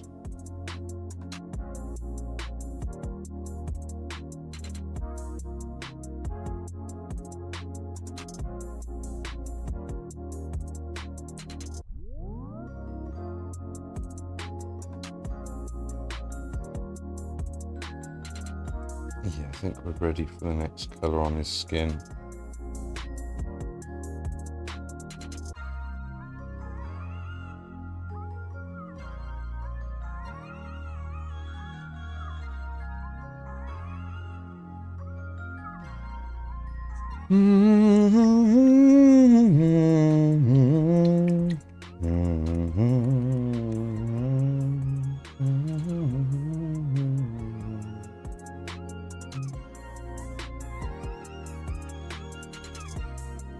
Once again, pulling from quite dry paint on the palette, so just sort of trying to mix it in with my brush so it's a little bit.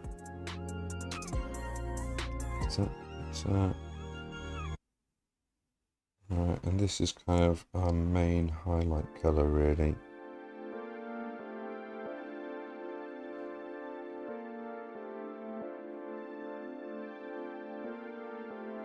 It's probably a bit heavy, we'll see.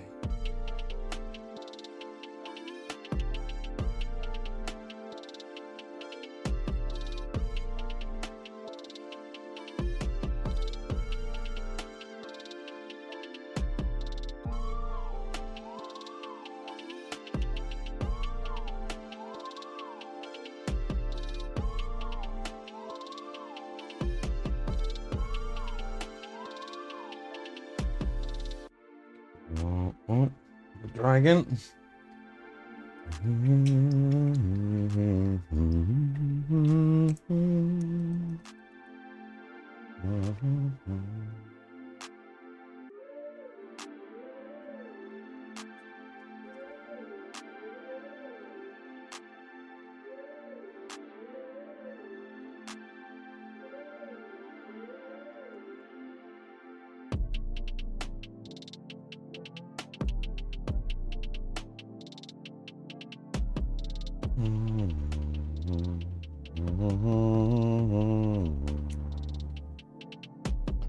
It's a bit messy, these legs too, at the moment.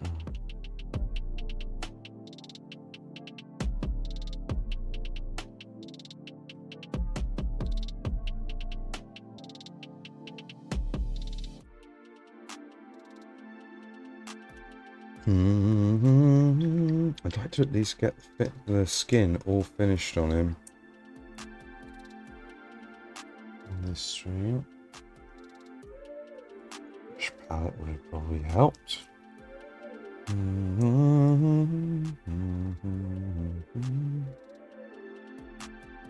Oh, he's proper scrunching up the feathers of that arrow. You can't even see him.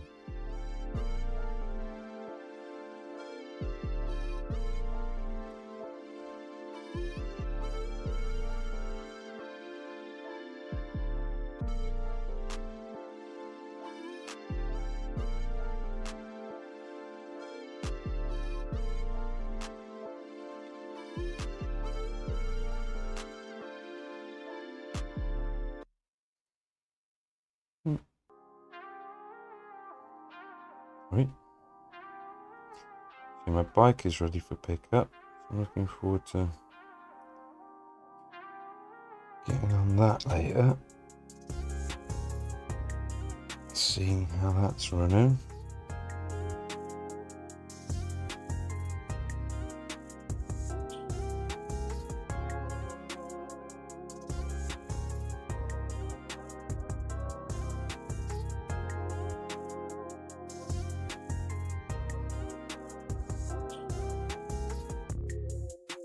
Even down here needs to really have seen some of these greys. We are on fundraising at the moment.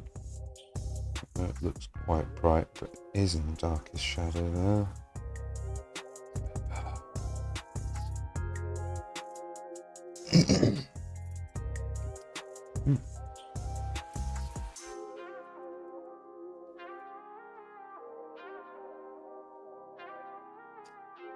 Yeah, a lot of my paint is drying out. It's weird because there's clearly plenty of water under the paper at the moment. Yeah, that's not going to do. Not going to do it. Gonna work. Looks, there is. Oh, there is. There is plenty of water really under the surface.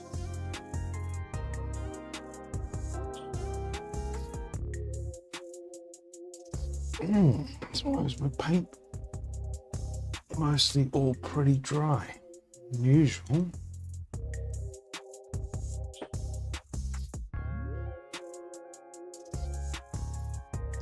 I should put a bit of red on there. It's the main thing that I need right now.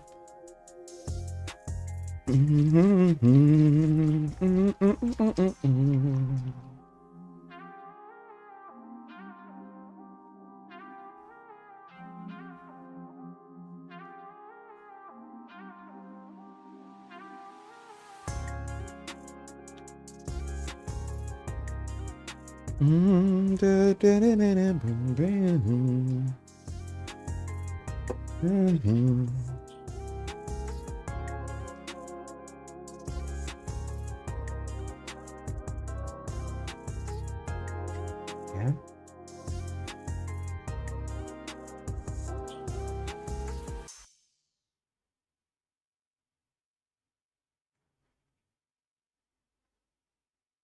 You can actually just flood the area. I'm fine with that.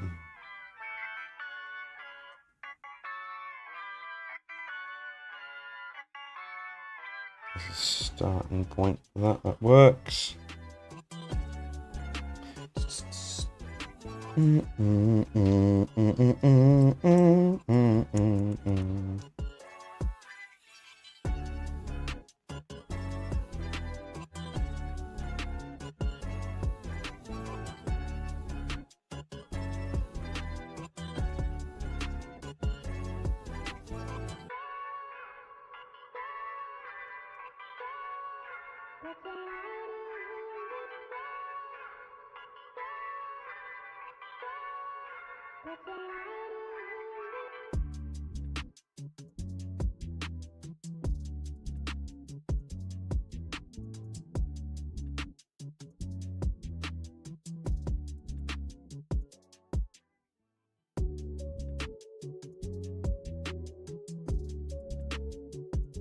It's maybe a bit of a weird choice, actually. It's well off.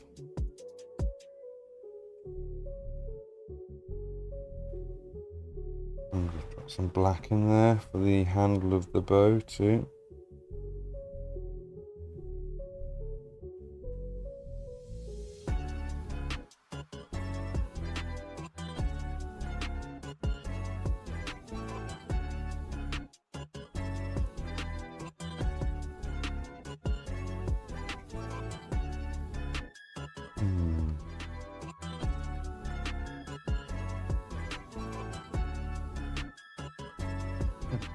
Might have to refresh my palette. It'd be really annoying. This is a lot of paint on my palette. Some of it looks like it's probably still good to go and the right kind of consistency, but this Blue Horror is not, frankly.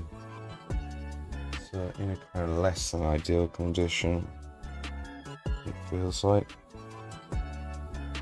We're also pretty low on that paint too, I think.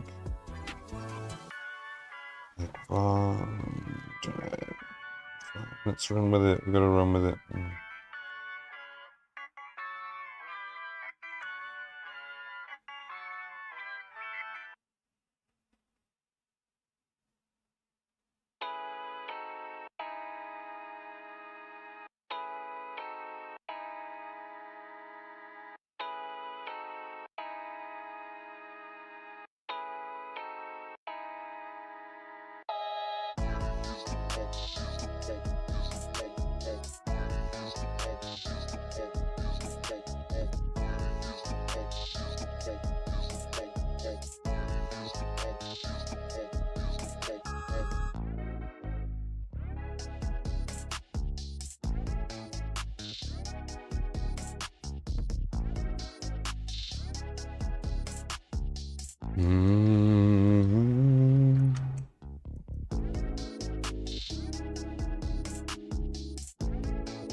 Yeah, is this a very dry day or something? Because I just noticed my wicking paper is almost bone dry as well.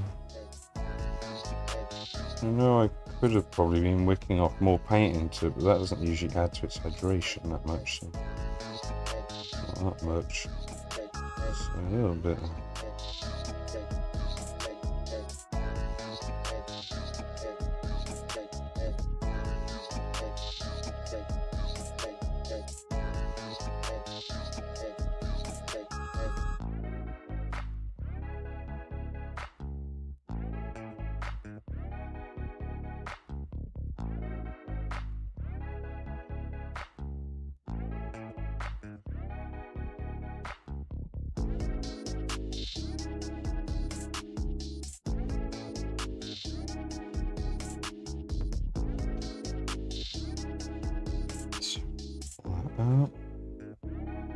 Don't want to have to reinforce that shadow.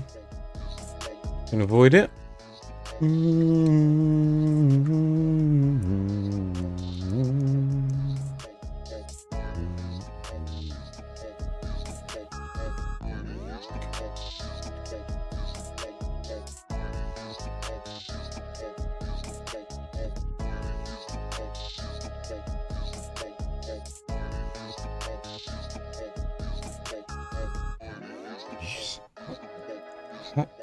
kind of flow is that?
Over there a little bit.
Cool.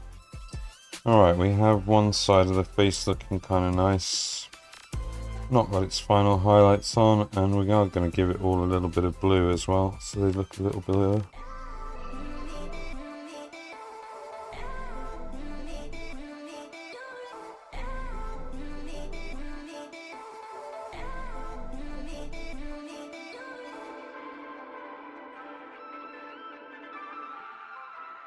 Detail on these are great. Really. Such lovely sculpts on these faces. Okay, let's push the final highlights on these.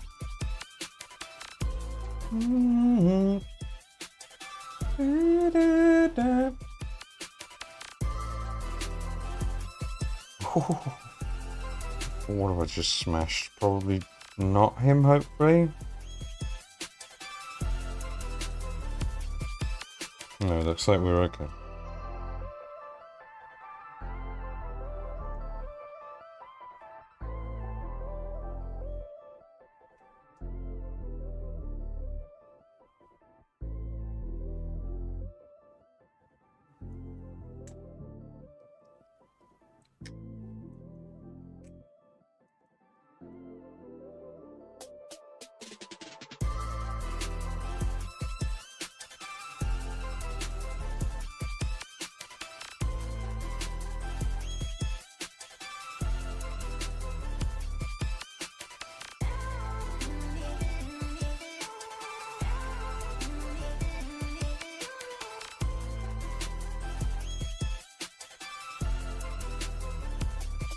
on, brush. Stop dicking me about. Let me get on, eh?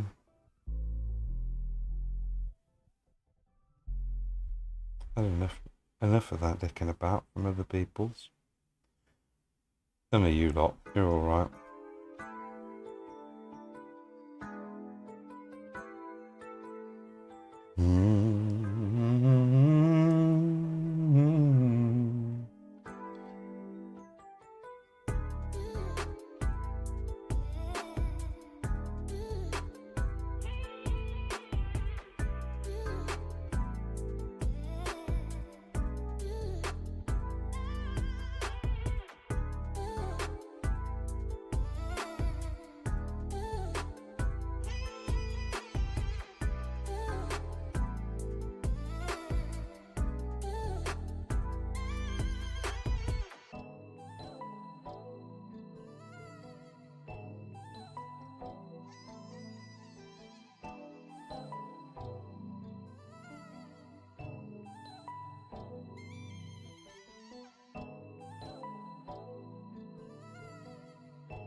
Wait.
Cool. Alright. Face skin done. Definitely happy with the skin there for his face.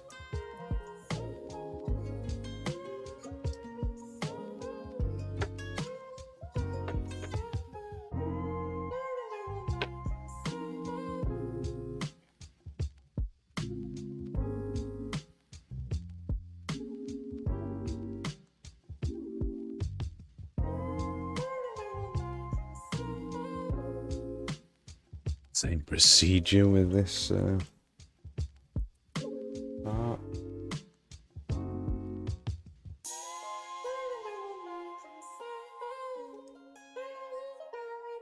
I feel like I'm constantly picking up either dry paint or guff on my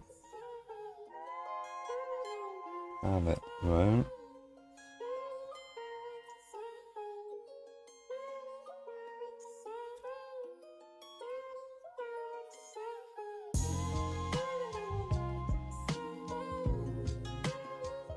What is that? Have I just gotten it off the model, or is it still on there? I think there's something on there that's not meant to be on there, but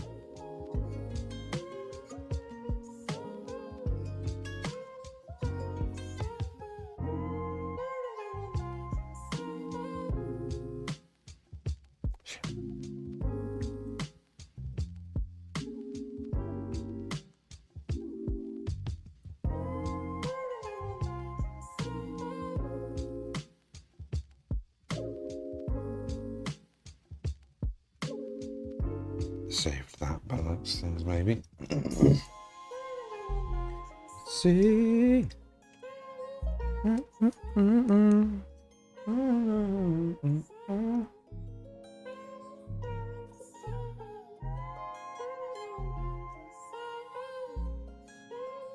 I know this all seems very bright, but this is what we did with the other lads, so we're just going to follow the same procedure. Really, it's not a bad workup, so we're just using ivory right now, basically.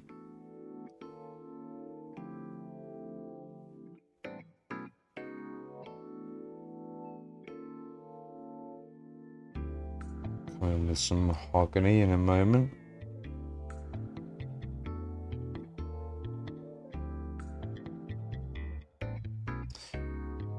I guess that's your tongue. Do you not have a sculpted tongue, dude? He doesn't look like he does.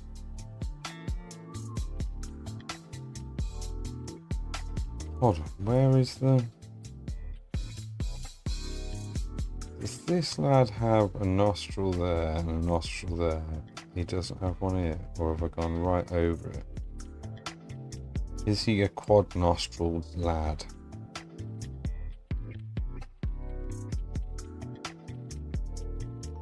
Oh, yeah, we could call that a tongue. Sure, let's call whatever that little shape a tongue. You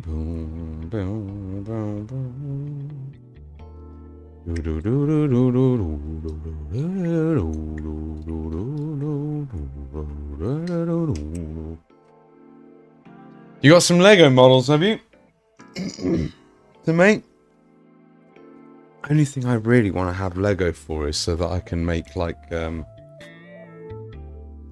molds for things, because it's very good for making a little shell to pour a mold into.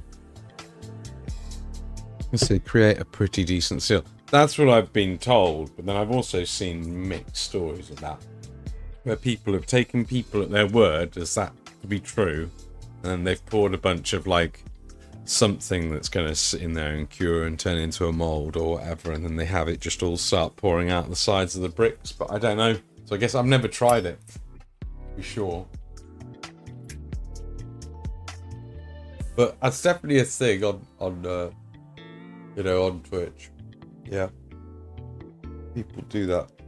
People do that.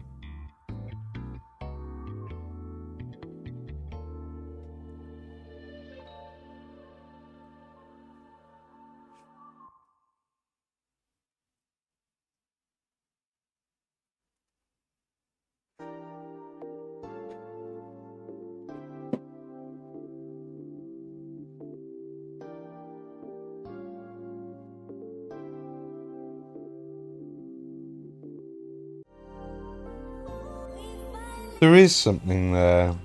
What is that? I'm gonna have to try and get that off it. Let's just see if it's on this side. It's sort of crossing both sides. Okay.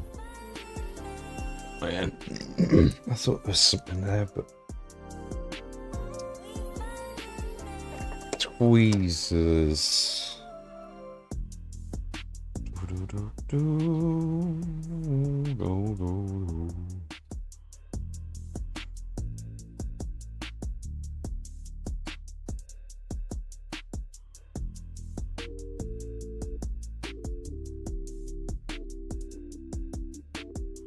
Is it gone? I think that's gone. Da, da, da, da. You mean for a mold? Fuck.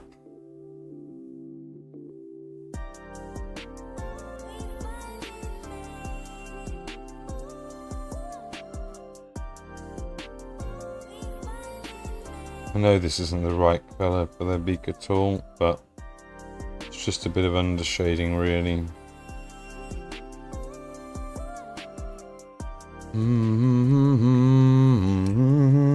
Don't know, never seen anyone use Duplo bricks. Have seen people use the use Lego.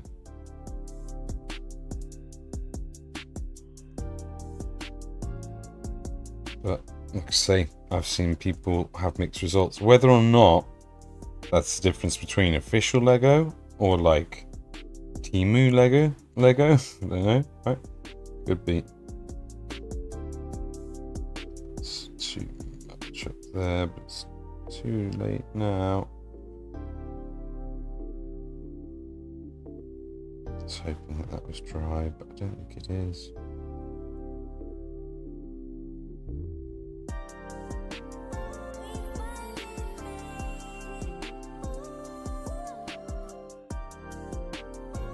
Might as well follow the same on this one anyway, at this point.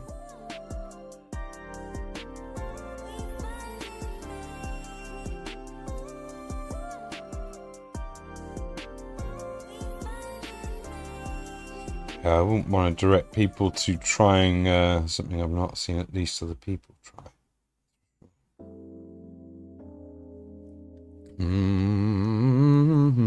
Yeah, no, I'm sure. Like you say, they're bigger, right? With a slightly different connection. And they're both reputable brands, so you'd sort of hope that the molds of the bricks were consistent enough. So that sort of thing could be done, but without having seen someone use Duplo bricks, just not the, like, you know, have you tried it? Have you tried that? Alright, don't recommend it in my stream if you haven't tried it then. And you and maybe is not what I want to give people. You know? Your results may vary on both Lego and Duplo bricks, trying to make molds out of them. It's kind of, I guess, where I would go with that.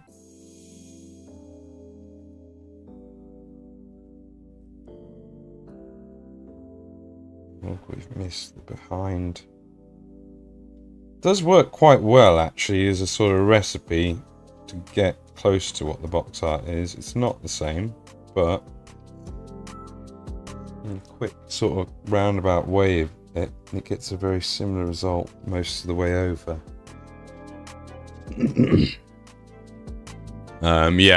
Yeah.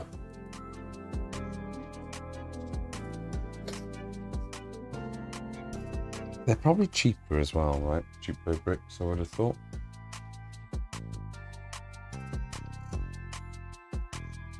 Let's go ahead and just do the same with these, even though we're almost certainly going to make a mess, actually. I think I'll just paint these ivory for now, and then we'll do shades and colours on them a bit later, because we've got to do the feathers, and they're going to end up getting hit, I would expect. Oh, very thick. Seems this paint, I don't know.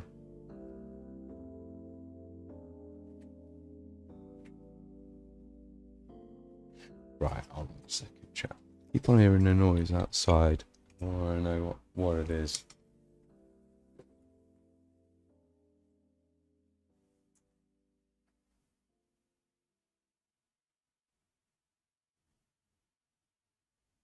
Some horrible has been throwing like drugs boxes out on garden, not garden, but empty paracetamols and shit like that.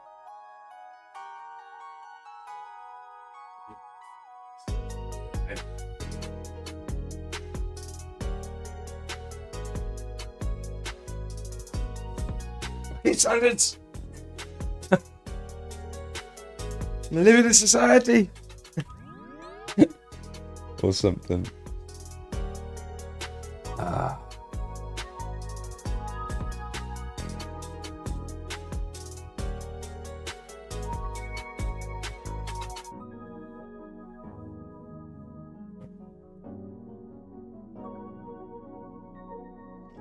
Plus I'm going to end up touching them so much that by the time we're done I'll have rubbed the paint off of these horns, no doubt. It's just for my own satisfaction, so that I get a little bit past, further away from it being completely unpainted. Just get to Yeah,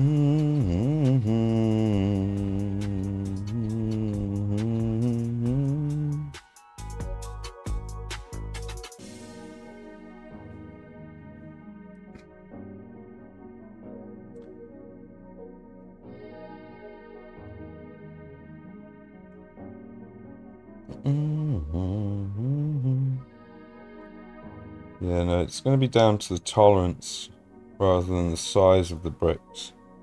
The tolerance between each brick will be the thing that kind of dictates whether or not it's going to hold liquids when pressed together. So you would kind of probably expect Duplo's tolerances to potentially be lower because they are bigger bricks. And that might allow for, you know, to, I don't know. Definitely your results may vary thing. You could try it, but probably better off to stick with what other people have had success with in the past.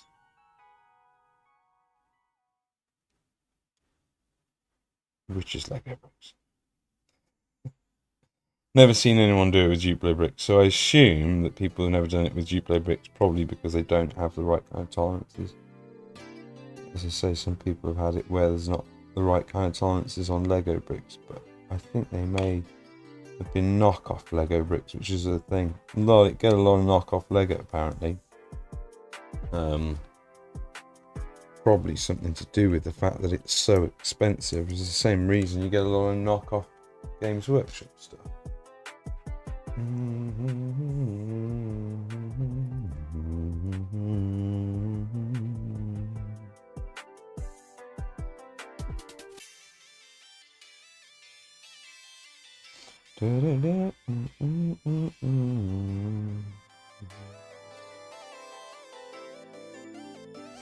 Yeah, it'll be fun painting the feathers and not inking these and vice versa.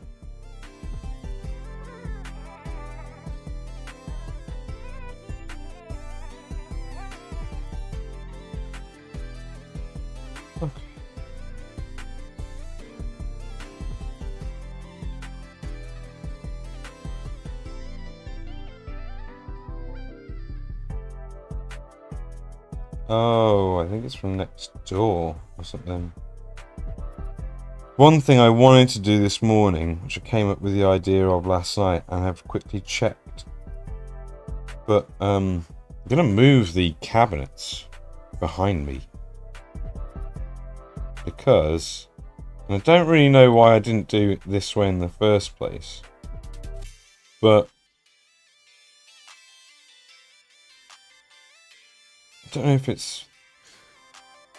Yeah, I don't know why I didn't do this in the first place, but basically the two cabinets will actually fit on the back wall. Like, so where the bookshelf is right now, and the wall that's basically facing the camera, we could actually have the two cabinets facing this way. I could have the bookshelf over there and my tool, my shadow board underneath there. That unit, the Spanish wooden sort of unit, could go there. And maybe my filing cabinet and that little tool shelf area could shift next to this. I haven't quite measured everything out, but one thing is for sure. The two cabinets will sit abreast of each other. So I was like, well, why didn't I do that in the first place? That would have looked a lot better on stream.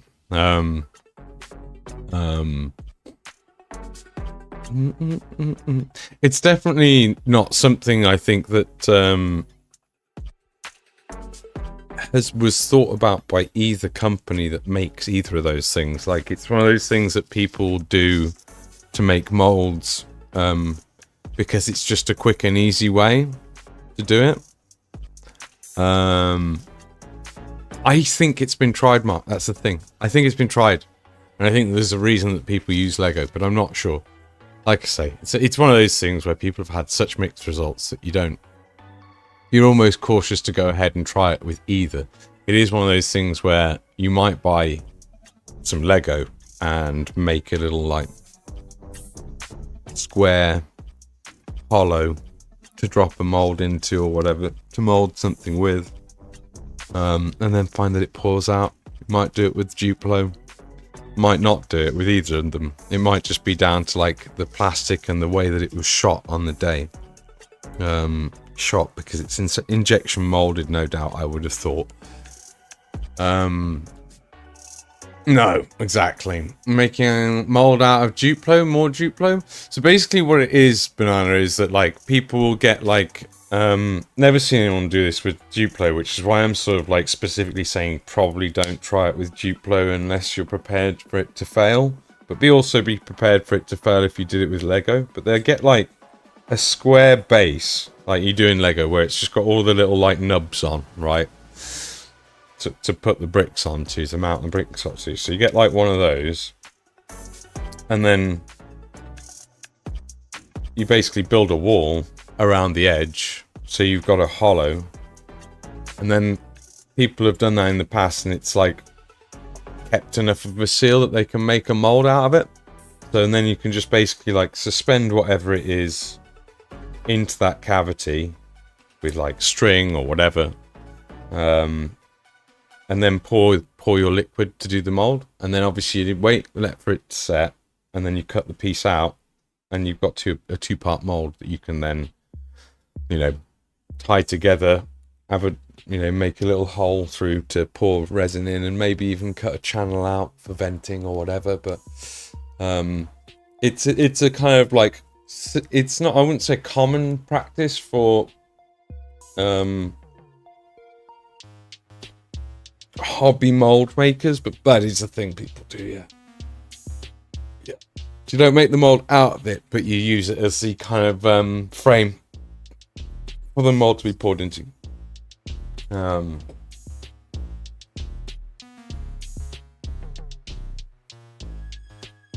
Yeah, that's a thing. That's a thing. Oh, you better believe that's a thing.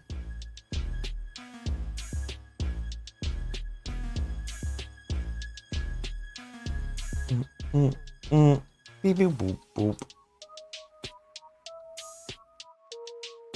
I did think this is a bit.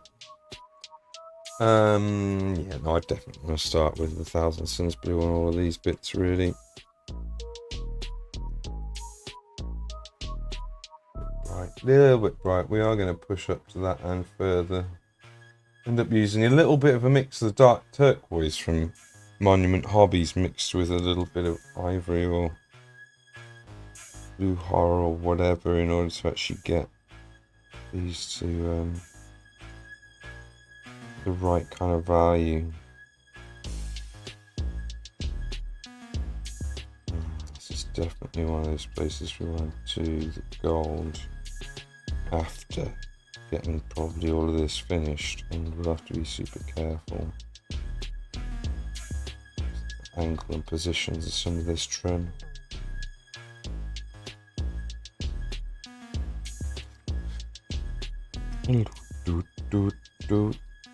Yeah, it's the one reason I've always wanted to get some Lego since I started the hobby.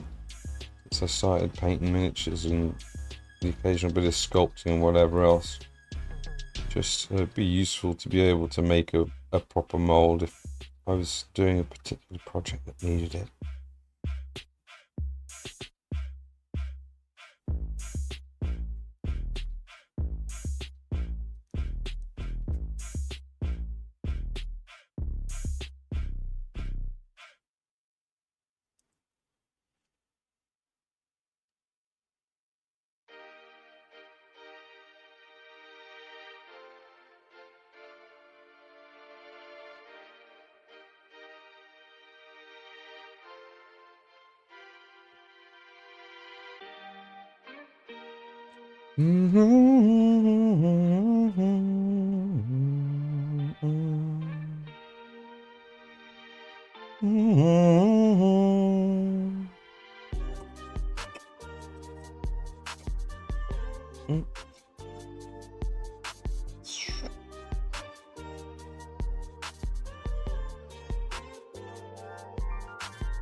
Just pushing colours into the most obvious places. Now that I've done the sort of most of the face, if I can just get the base colours down before when I plan to end stream, be pretty happy with progress. Most of his skin's looking alright, but the face is the only part that's done.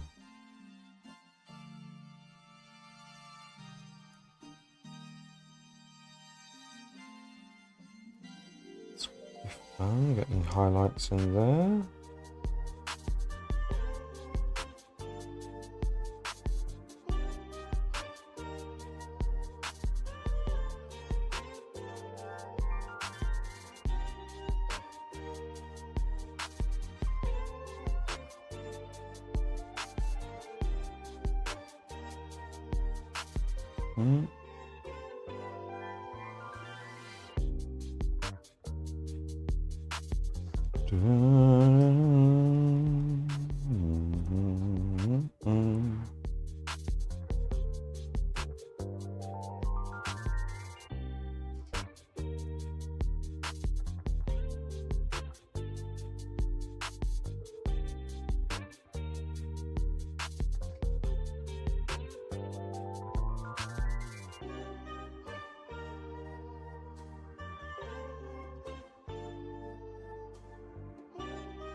Yes, I know we ended up spending, we're going to end up doing like twice the amount of stream time over like next week. But we've got like obviously 5 of these lads to do to the same standard as the shaman. So it's just nice to get these kind of base coats down.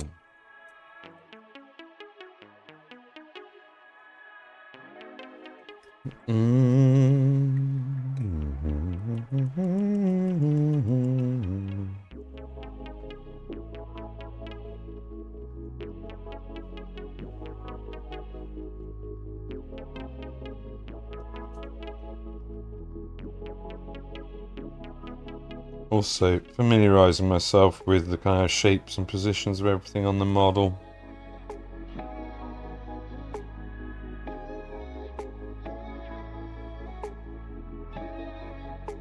So that if I come to paint a certain part of it and I'm like, oh, you know, doing the details and highlights and finishing work, come across a certain part of it where I'm like, oh, I need to do this first or whatever, I'll know because I'll kind of put my brush all over the model and I'll know which parts are going to hit where.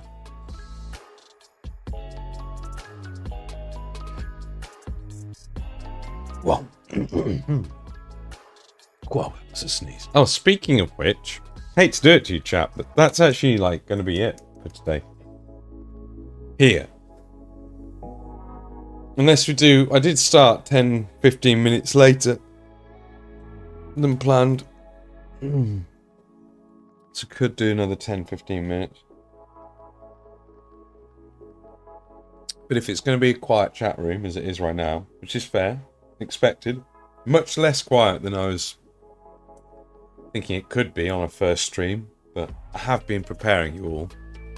And of course there's only usually less than a handful of people who can be prepared for such things. Most people it's in one ear out the other. You lot are obviously a bit different, you know.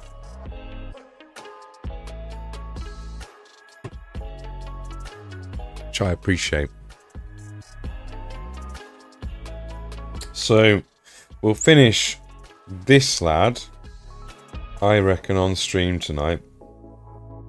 And we will come back to this lad on Monday. If not, then this might end up being a video on the weekend. Maybe I'll finish him off and just be like, hey, I'm streaming now on YouTube on these days, on these times. Be good to see you come in, etc, etc, blah blah blah. Yeah, man, it's been really nice. I don't know where he's been here all day, I'll have you know. I like the idea of it being deliberately all caps though. How catch-all is. Yeah, definitely. It's true. I know Banana's very good at listening, and I also know that Ophelia is as well. So it'd be nice to finish the stream with the 3 different stages of models all next to each other to sort of show where we're heading, even though it's in the thumbnail. But you heard? Oh, maybe you didn't.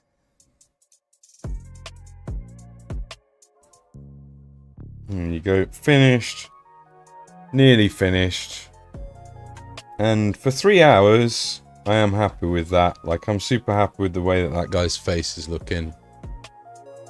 Are we a little... No, that's about right. It looks about right.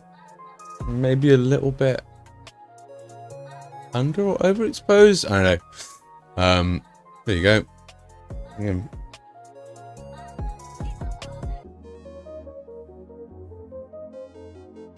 Nice. Yeah, we've had some good progress on these guys the last, like, 48 hours or so. Looking forward to getting a lot more done. Right, I love you guys. Thank you, all of you, so much for coming in today. It's been a pleasure to have you all. And I have to go. I have to go and get my bike, and I have to do some editing, and gotta do shoot some video and prep some stuff for tonight, and get ready for stream later on Twitch, which will be at 6 p.m. Okay, I know we're used to 4:20 p.m. but we're doing 6 p.m. and we're doing the morning streams, sort of morning midday streams here on YouTube. It shifts our time back to 6 p.m. which I think we'll just maintain. Like, the aim is to maintain this, so we do a 10 till 1 here on YouTube, and we'll do a 6 till 9 on Twitch every Monday to Friday. That's what we're going to do. If I, for whatever reason, cannot do a morning stream here on YouTube, then the aim will be to do the usual 4:20 time on Twitch. So I think it kind of works in a weird way, but if that's going to be our fallback for if we can't do YouTube in the morning, midday. All right. Right. Unlike Twitch, they have actually activated some sort of a raiding function. I think they call it something a little bit more corporate sounding rather than raiding on YouTube. But because we're not a big enough channel, we can't yet. But when we get big enough, we will be able to raid other people, I think, here on. And my aim will be that I will try to do like a collab stream with someone on YouTube in the hopes to get a raid from like a bigger creator or something. I have thoughts, I have designs, ideas. We'll see how it works. Yeah, man, I'm looking forward to tonight's stream as well. It's going to be fun doing this. I think it's going to be good. I think it's going to be really good, actually. And it's going to be great when I'm posting to all the other platforms every day as well. Which has always been the plan. Now we're sort of like finally just getting on with things and not letting external bullshit affect our movements and plans with what we do here. That's hopefully how things will get better.